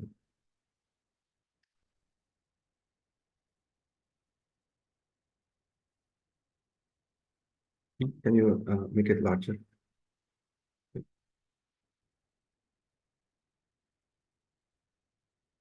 Okay, so total fixed, wait, 4,000. Yeah, okay, 9,000. Okay, right. And then the prices, okay. So become annual. Okay, so gamma is 100%. That means what? The risk is on the employer. Right. So when you have salary base, okay, 100% risk is go to the employer, yeah, to the boss. Okay. Next. How about the next scenario? What if we outsource? Yes.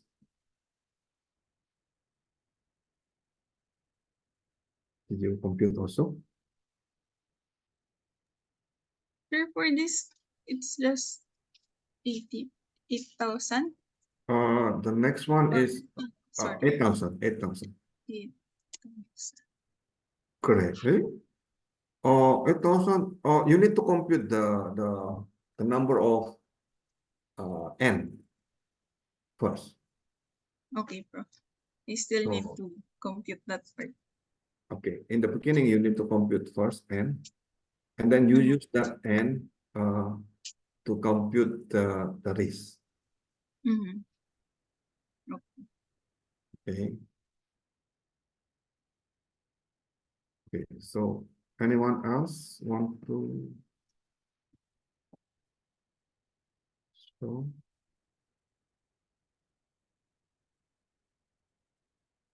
Yeah, the first part is correct, but you, you need to compute n first. Okay. I'll show you. Okay. Here.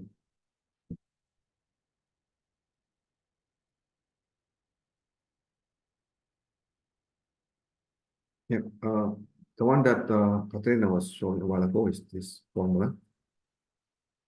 Okay, so what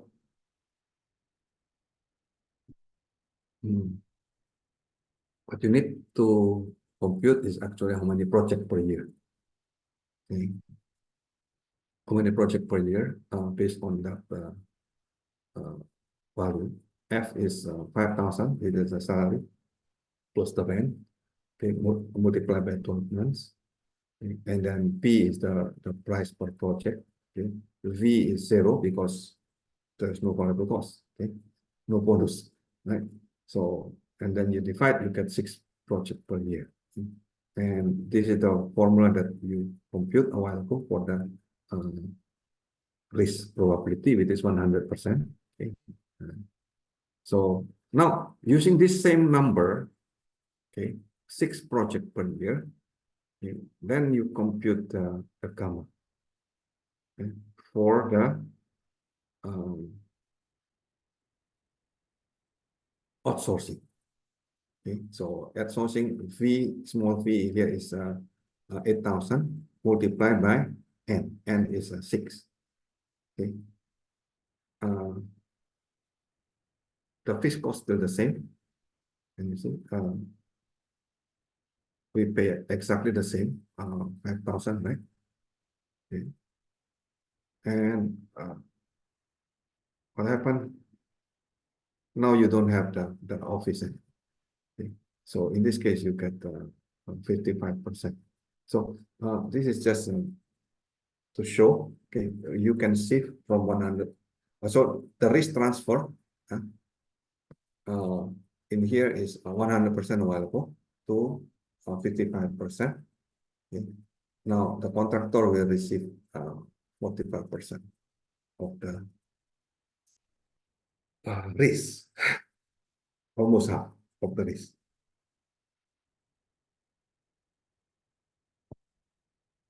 Why? Because of course you still have the fixed cost. The fixed cost of the equipment cost, because you know you want to keep, you want to put this one. If you don't want to keep this one, then of course become cheaper. Okay. So you see here, okay, from BEP analysis, okay, when you use the same exactly number of project per year, okay,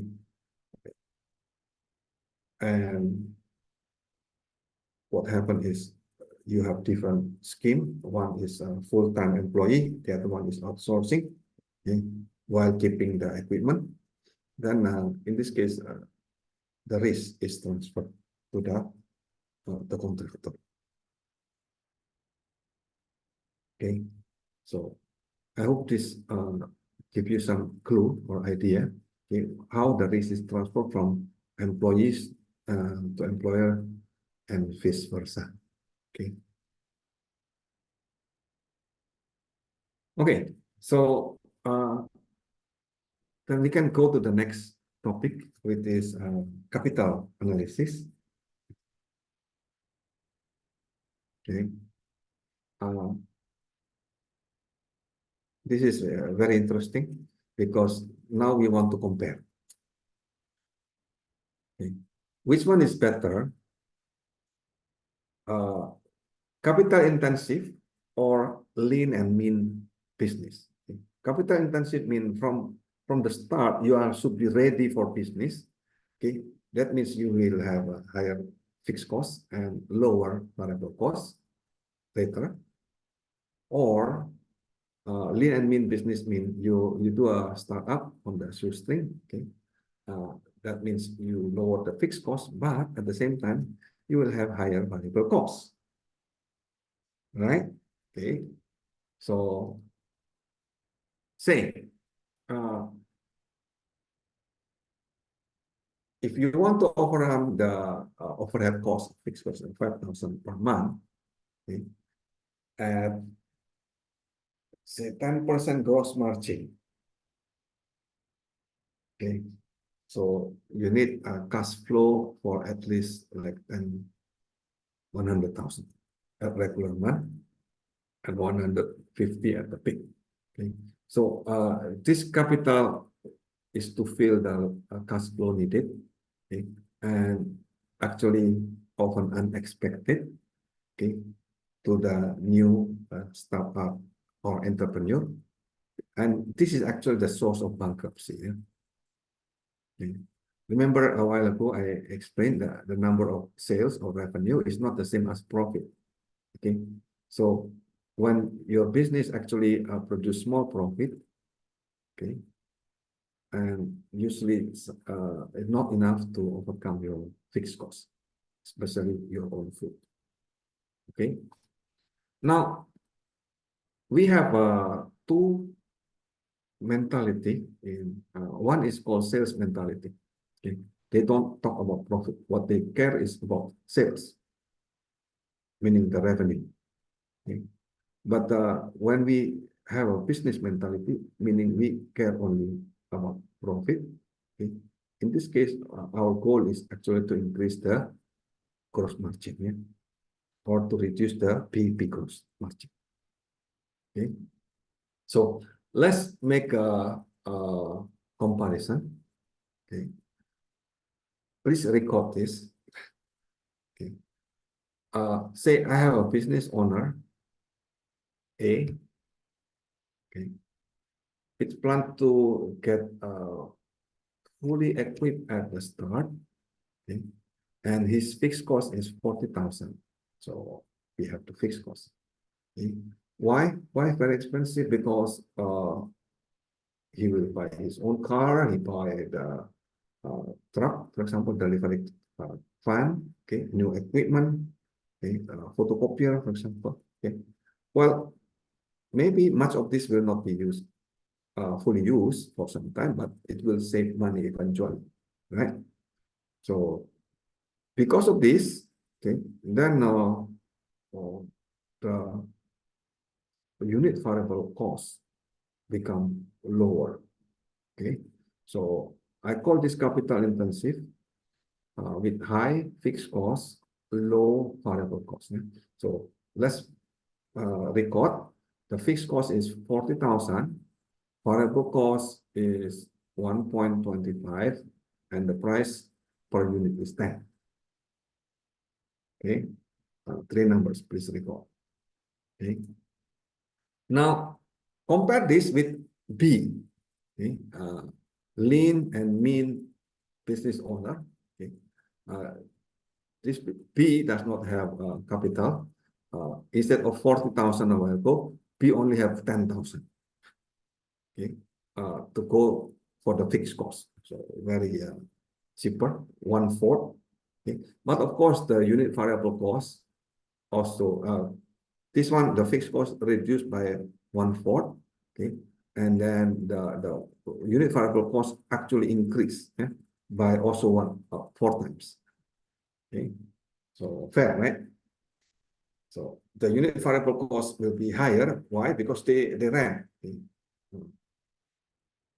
from outside to deliver, while business A while ago used their own fund, okay, so pay only petrol. Okay, so the price is the same for A and B, yeah, with this $10. Okay, can you compare? Okay, or can you compare what is the BP for both business? Okay, so this is the answer. Okay, and can you also calculate the gross margin? Okay, you also calculate gross margin. So I give you the answer, but can you compute? Okay, so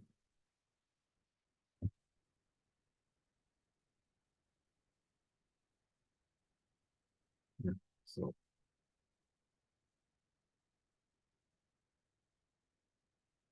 compare, yeah. Yeah, this is very nice comparison to see at the same price.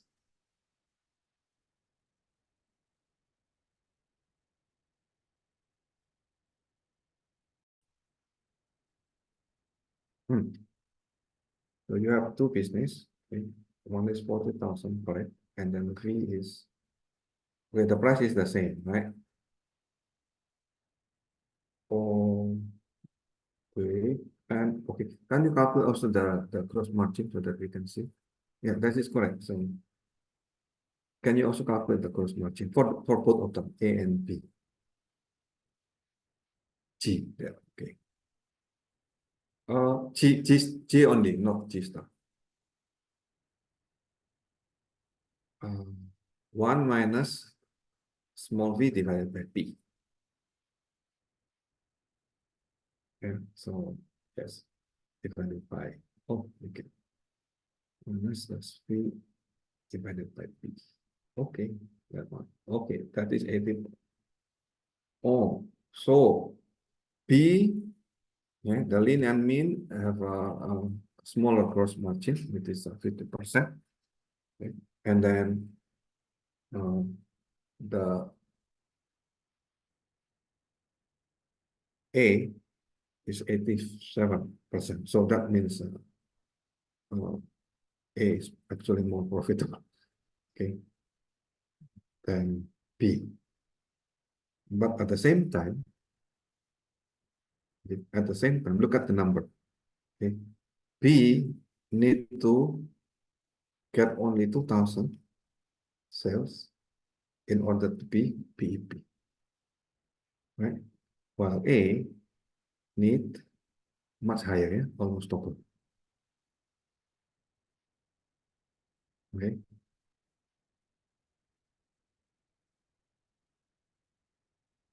So probably, if this is both of them are new business, okay, so this probably will be difficult. Now, my next question is, can you find the intersection between the two? So, can you find the intersection between the two? So, in this case, you want to find the critical price. Okay, so you want to find the critical BEP price. Okay, so that the total cost of the two of them, A and B, will be the same. So when you calculate the total cost first, and then you use a goal seek to okay, to get the total cost. Okay, now you want to get the critical price, so that small business is equal to the large business.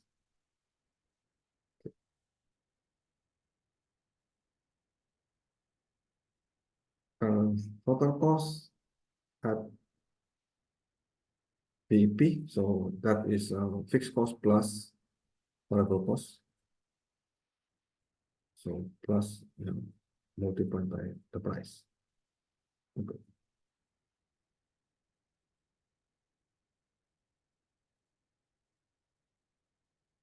Okay, and then you can use goal seek by changing all. Okay. What is the P? What is the price for that? The total cost will be the same. If you want to do that, you need to, okay.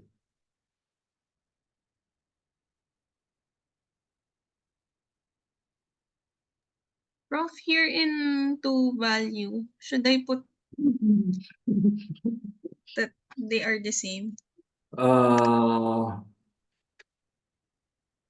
The total cost should be the same. So in this case, the N must be also the same, right?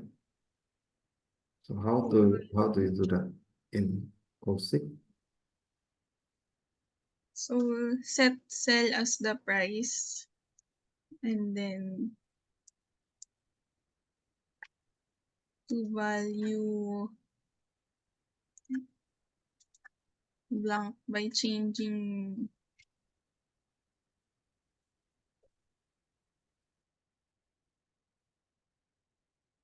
So okay, so can we distinguish which one is the input and output so that we can see? Okay, so can you maybe color it first? Okay, the F and the V should be the one that does not change, isn't it? So color it yellow, for example. Home.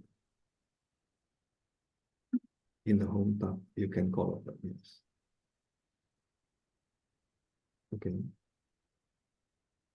Okay. So this on the one that doesn't change. So P is equal in this case, right? Yes. Okay. So can we put in F? You can put 10 in F93. Sorry, sir. The audio is not. Oh, in F93, can you put 10? Here, sir. In F93, F93. F93. In chord, okay, there is okay. So that is 10, right? Now, and then you put B93 equal to that F93. Okay. So here and here is referring to this same price, Okay. Okay. okay? I see. I see. I see. Like this, bro. Yes, Oops. Okay. okay. So equal to that price. Now that is the one that we want to change. So that now to make it the same, so this one must be U minus, you put here. So you take the minus. Subtract Okay. the difference between the two. Correct. Subtract. So that the goal is to, in your goal sheet, Zero. to 0. Okay.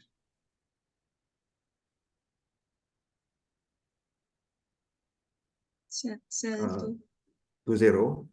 That one, F, what is that? F97. Yes, F97 to 0 by We changing change that pen. F93. Correct. Okay.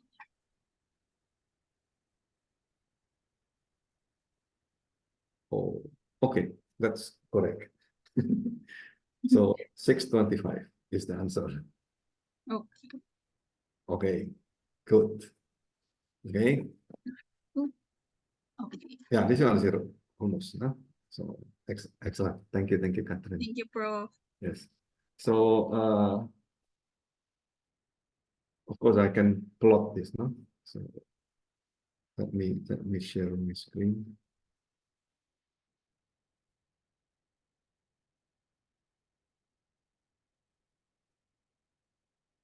Can you see? Okay, this is the plot. Correct, eh? 6.25. This is the one that you computed a while ago. Okay, using Goalseek. Okay. So at this point, okay, the total cost for 8,000 units are exactly the same. It is 50,000. Okay. So P is at BP, the total cost is actually 8,000. Okay.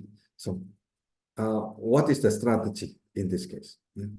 So if you want to win, yeah, the capital intensive must sell lower than 6.25, isn't it?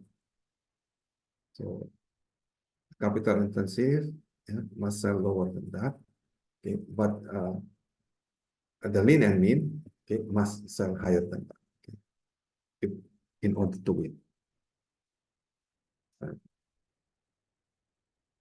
I hope this is useful enough. Okay. Using a BEP, you can compare and then you can start to uh, devise your own strategy. Okay, isn't that interesting? Okay. Let's do discuss something else. Okay, my question to you is why a business can go bankrupt?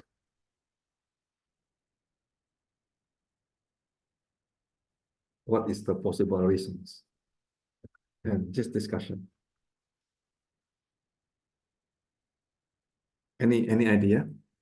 Anyone? Oh, come on.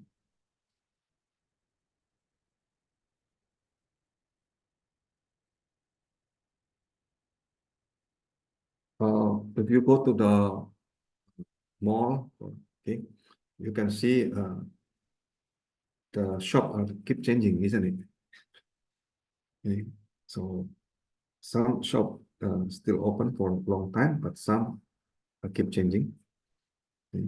That means they probably go bankrupt. Okay. Why? Okay. And how to avoid that, isn't it? So Uh, yes. just from construction standpoint, why business can go bankrupt. It's like there's no lack of the yung cash flow, Correct. wherein you have to wait for the client's payment before you can proceed with the Correct. work. Correct. Yeah. Right. So many beginners or business owner, okay, say you create a startup, okay, thinking ideally I can always do this, but the problem is, okay, the lack of cash flow is probably one of the main source of business bankruptcy. So why this happen? Okay, because there is a delay payment. Okay, and that is also problematic because the capital is not enough. Okay. Then you will say, okay, well, I want to see mathematically, okay, okay, how this happened, right? We are not just because we are in academy, so we want to see clearly what is the actual happening in the business. Okay, so what's the relationship between the capital and the price? Okay, and what is the actually minimum capital that you need to have for your business? Right, you want to know that, right? So that you can survive. Okay. Okay, so this is what we will do. Okay, so one of the reasons for bankruptcy is a lack of cash flow. Okay. Of course, if there are many employees stealing your material, you can also bankrupt in construction. Okay, but no crime. Okay, you can still bankrupt. Okay? Lack of cash flow, and this is why this happening. Okay, lack of cash flow happen because you have no more capital to continue your business. Okay, you wait for the delay payment. Okay, your client pay to you, and then you cannot pay the fixed cost, which is your employee salary. Okay? You also have no money to pay for the variable cost, which is the new material for your production. Eventually, but your business is bankrupt. Okay, because you have no more cash for daily operation. This is what is the problem. Okay, so and then you ask, no, I don't want to do a delay payment, but look at this. Delay payment is actually more common than what you think. Okay, say if you own a store or a restaurant, okay, you probably need to accept credit card, right? So this is very common. So if you don't accept credit card, probably your customer don't like to come. But the problem is if you have a credit card, okay, they probably will pay, the credit card will pay you maybe 2 months later, right? Sometimes 3 months. Okay. So you will send the bill to the credit card company at the end of the month, and then you will receive 2 months later. That means the total 3 months. Okay. So the problem is that the customers love the credit card. So, but sometimes they charge you higher with certain interest because you are using credit card. Okay. So why? Because of this delay payment can create bankruptcy. Second, say you buy some material, okay, and then say you own a factory, so you buy the material, or you own a restaurant, you buy the ingredient, right?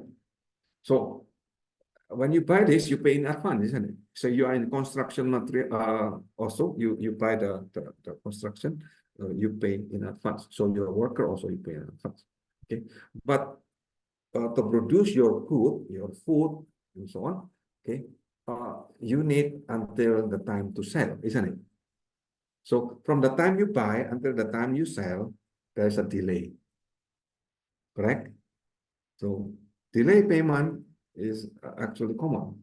So another possibility is if you have trusted clients, okay, and they always buy very big, then they can demand from you that you give them delay in the payment, or else they will go in your competitor. So in this case, you will, based on negotiation, you probably want to give them this privilege, okay, to delay their payment if they buy in bulk. So again, delay payment is very common. Okay. Now let's model this. Okay. Before I do the real modeling, let's just use a BEP. Okay. Say I give you example first so that you can get the idea. Okay. So you are selling, say, the same price like a while ago. So the price is $1. Okay. This is P, and then it costs you like 0.9 to 90 cents. What is this? This is the unit variable cost. Okay. And then you have a fixed cost of 5,000. Now we have additional information here. Okay. It takes 3 months to collect your receivable. That means you have a delay payment of 3 months. The question is, how much cash do you need just to break even? And not having profit. Okay. So, and then how much cash do you need after your first payment? Okay, so what is the minimum capital? Okay. Now the answer is simple. I'll give you this. Okay. So say your variable cost, your unit variable cost is 0.9. Okay. The price is 1, right? The fixed cost is 1,000.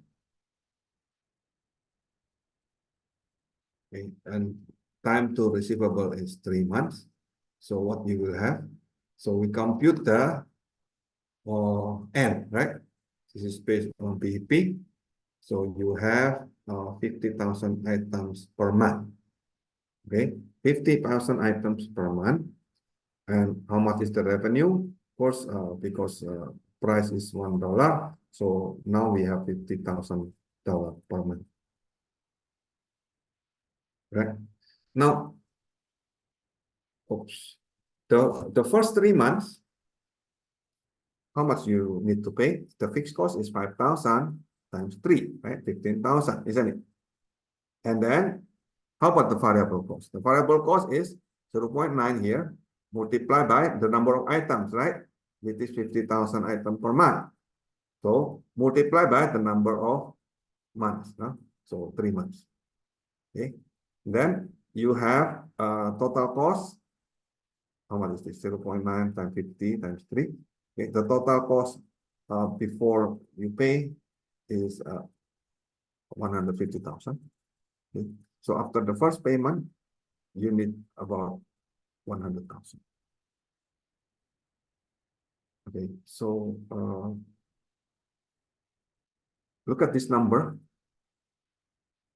Can you see? Okay.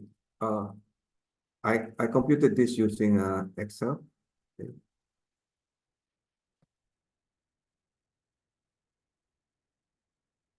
Yes. Okay. So you can see that we need to have the cash flow of 150,000, which is 10 times of what you think you need to pay. Can you see this or not? So if you look at the number only, okay, you need only 5,000 per month to cover overhead. It takes 3 months. That means you only need to pay 15,000, isn't it? Okay, but because of the delay, okay, the actual cost that you need to pay in order to survive is actually 150,000, not 15,000, which is 10 times. Okay, so 10 times of the fixed cost. So this is the source of bankruptcy.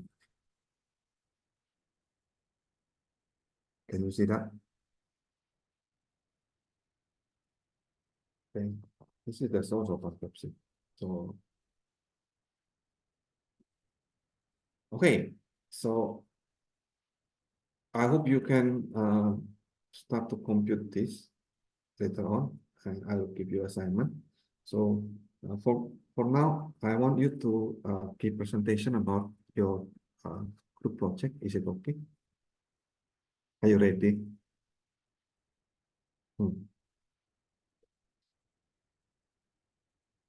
Anyone want to present first?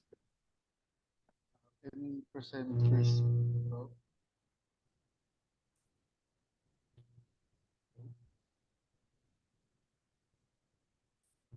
Yeah, Angelo.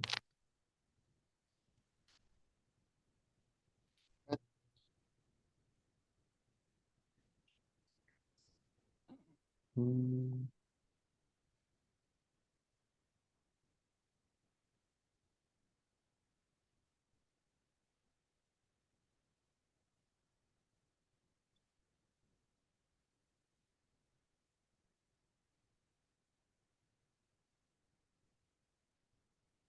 I cannot hear you. Is it still mute? No. Okay.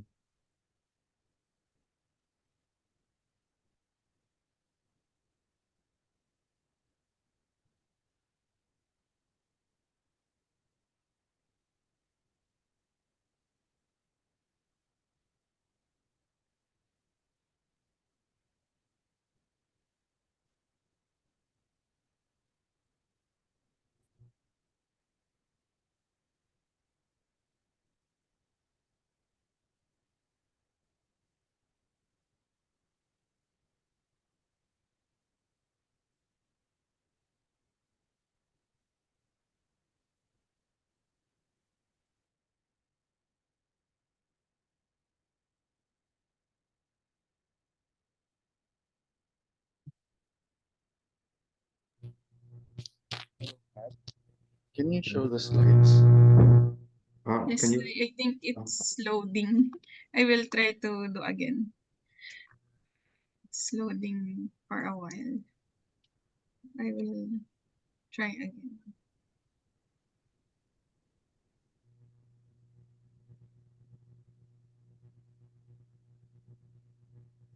Oh, okay. I can see. Okay. So go ahead, Sai.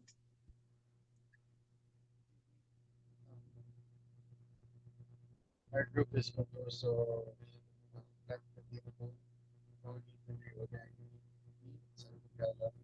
So our project evolved from an intersection traffic study into a development DIA or draft hypothesis. So our nearest our nearest development in the intersection that we're studying is Namabalakad market. So we'll introduce the study and then show you the initial analysis, then tell you the next steps for this study. Next, please. So let's see that now we have an existing graphic. Then later on, 5 years or 10 years from now, it would increase due to the natural growth from other developments and increase in motor vehicle registration. Then when we uh, develop uh, an establishment that generates and attracts trips, so we'll add is to evaluate the impact of uh, the development to its neighboring road network. So the objectives would be to analyze the current condition and then based on the growth rates and the trip generation, forecast the future development trips, and then assess the access points and examine the impact of the development. And then the last part is to recommend traffic mitigating measures. When is the EIA required? According to a JICA study, um, a EIA is required when the land use will be converted from low intensity to commercial use.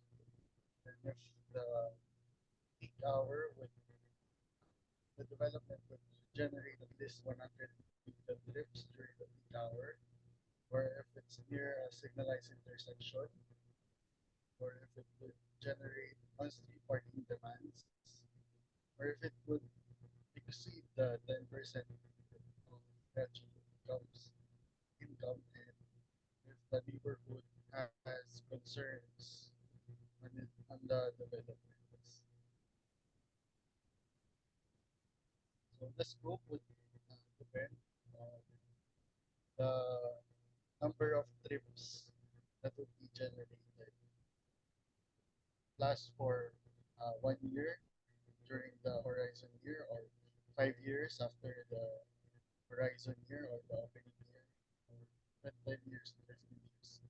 And the distance would range from the immediate road network or access roads to 1 kilometer or 5 kilometer radius.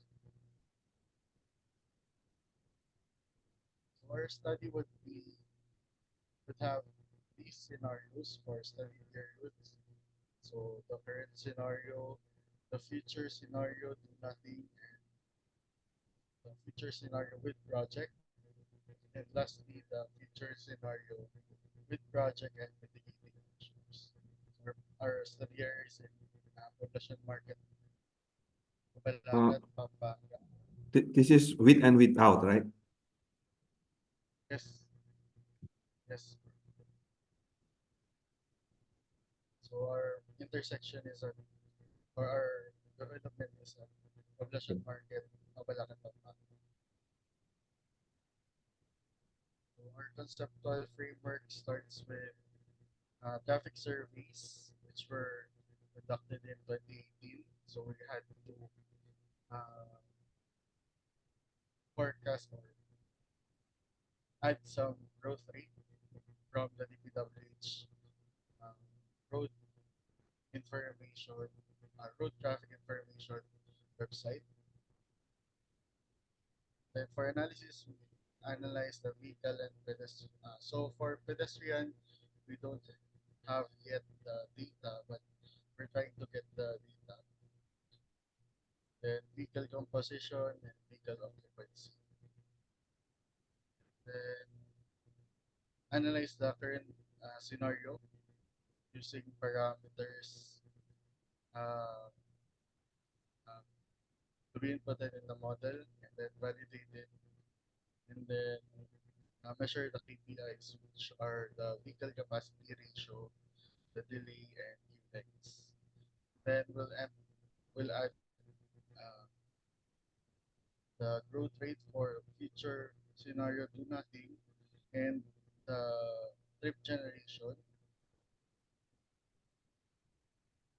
and then add the mitigating measures or experiment on the mitigating measures and measure uh, each KPI and then compare it. And then the last stage would be asking if the mitigating measures or the scenarios would be cost effective or beneficial to the study or to the development.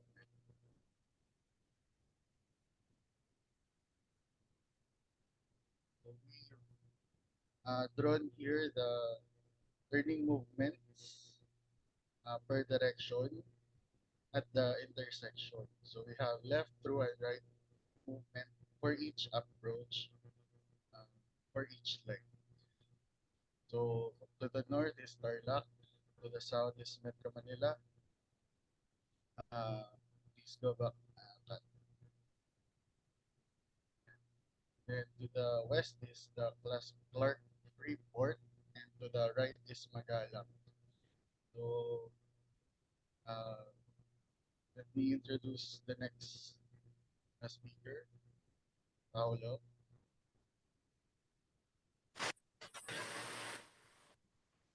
Good evening po, class. Dito po. So just to explain the area or the scenario. To south is on the south is the Metro Manila, and the closest highly urbanized city to us is Angeles City, Pampanga. To west, the Clark Freeport Zone, also the Clark International Airport, and to the east, to Magalang, there is also a economic zone, eco zone in the area, and also the entrance to the expressway.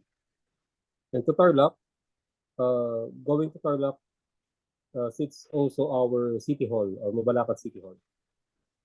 Next slide po. This is the road section facing west. Next slide po. Okay.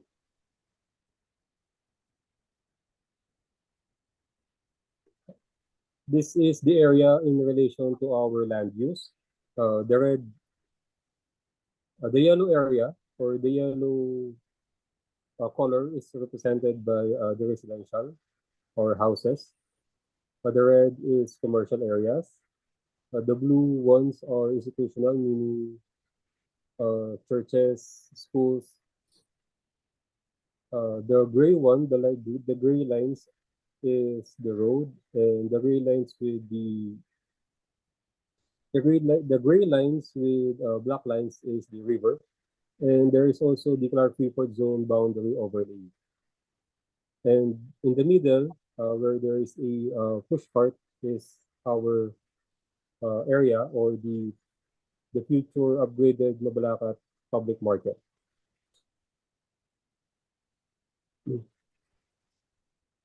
Passenger car unit factors were multiplied to the classified volume counts to normalize the multimodal counts into a passenger car. Passenger cars or private cars. Private cars, including vans, which are used as a private personal mode of transport. PUJs, or public utility jeepneys, are of any type and capacity, which usually ply the major roads along Mabalacat City and are basically used to public or for public transport. Routes of PUJ are either intracity, intercity, and interprovincial.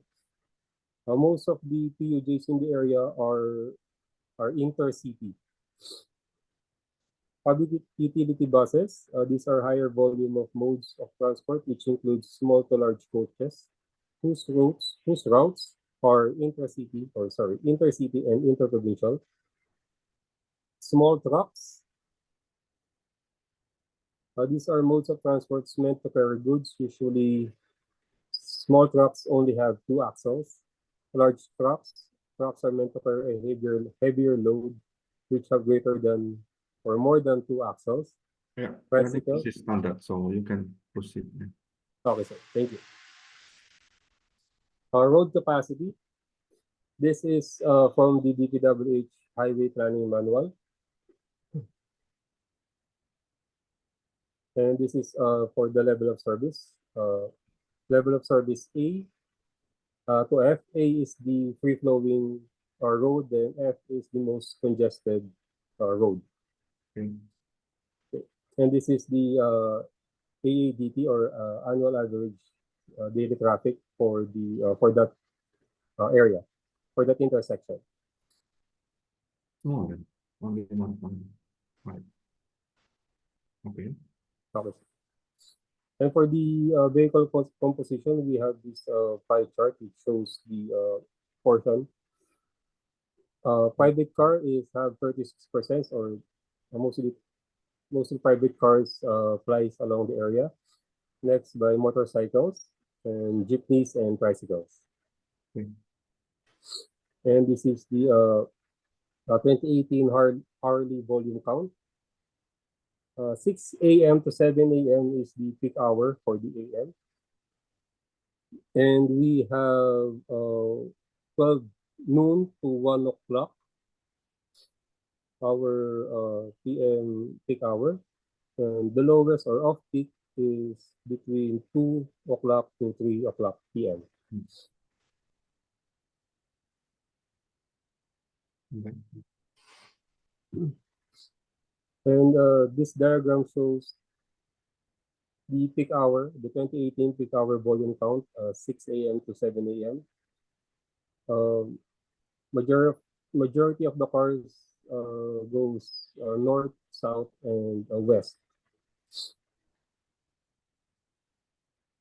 And this is the off-peak volume count. I think this is common, so can you speed up to the main part? Exactly. In the intersection, we have traffic controls, but the traffic lights were disabled because it causes more traffic or more congestion. Instead, we have deployed traffic traffic enforcers. This is the ground floor plan for our upgraded market or public market. The ingress and the egress. Okay. The vehicle ingress is along the road going to the Freeport zone, and the egress is along the main road or the national highway. Okay. So for step model, we'll estimate the number of trips generated by the development and then distribute it to different directions, north, south, east, and west. And then ask the person trips what would be used if it's private or public vehicles, and then distribute them to different routes. Next, please. For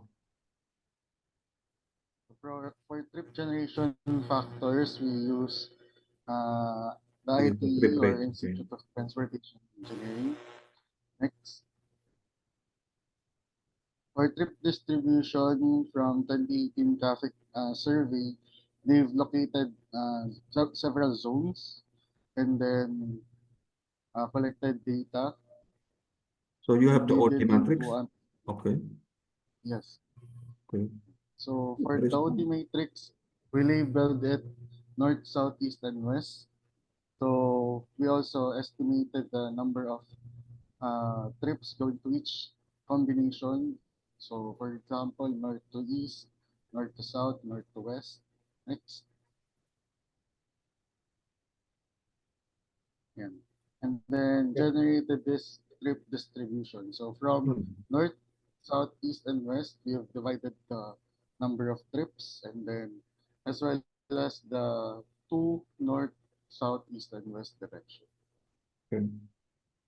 Next slide, please. So for private vehicles, use 60-40 share. Asking if is it possible to have it on a Saturday?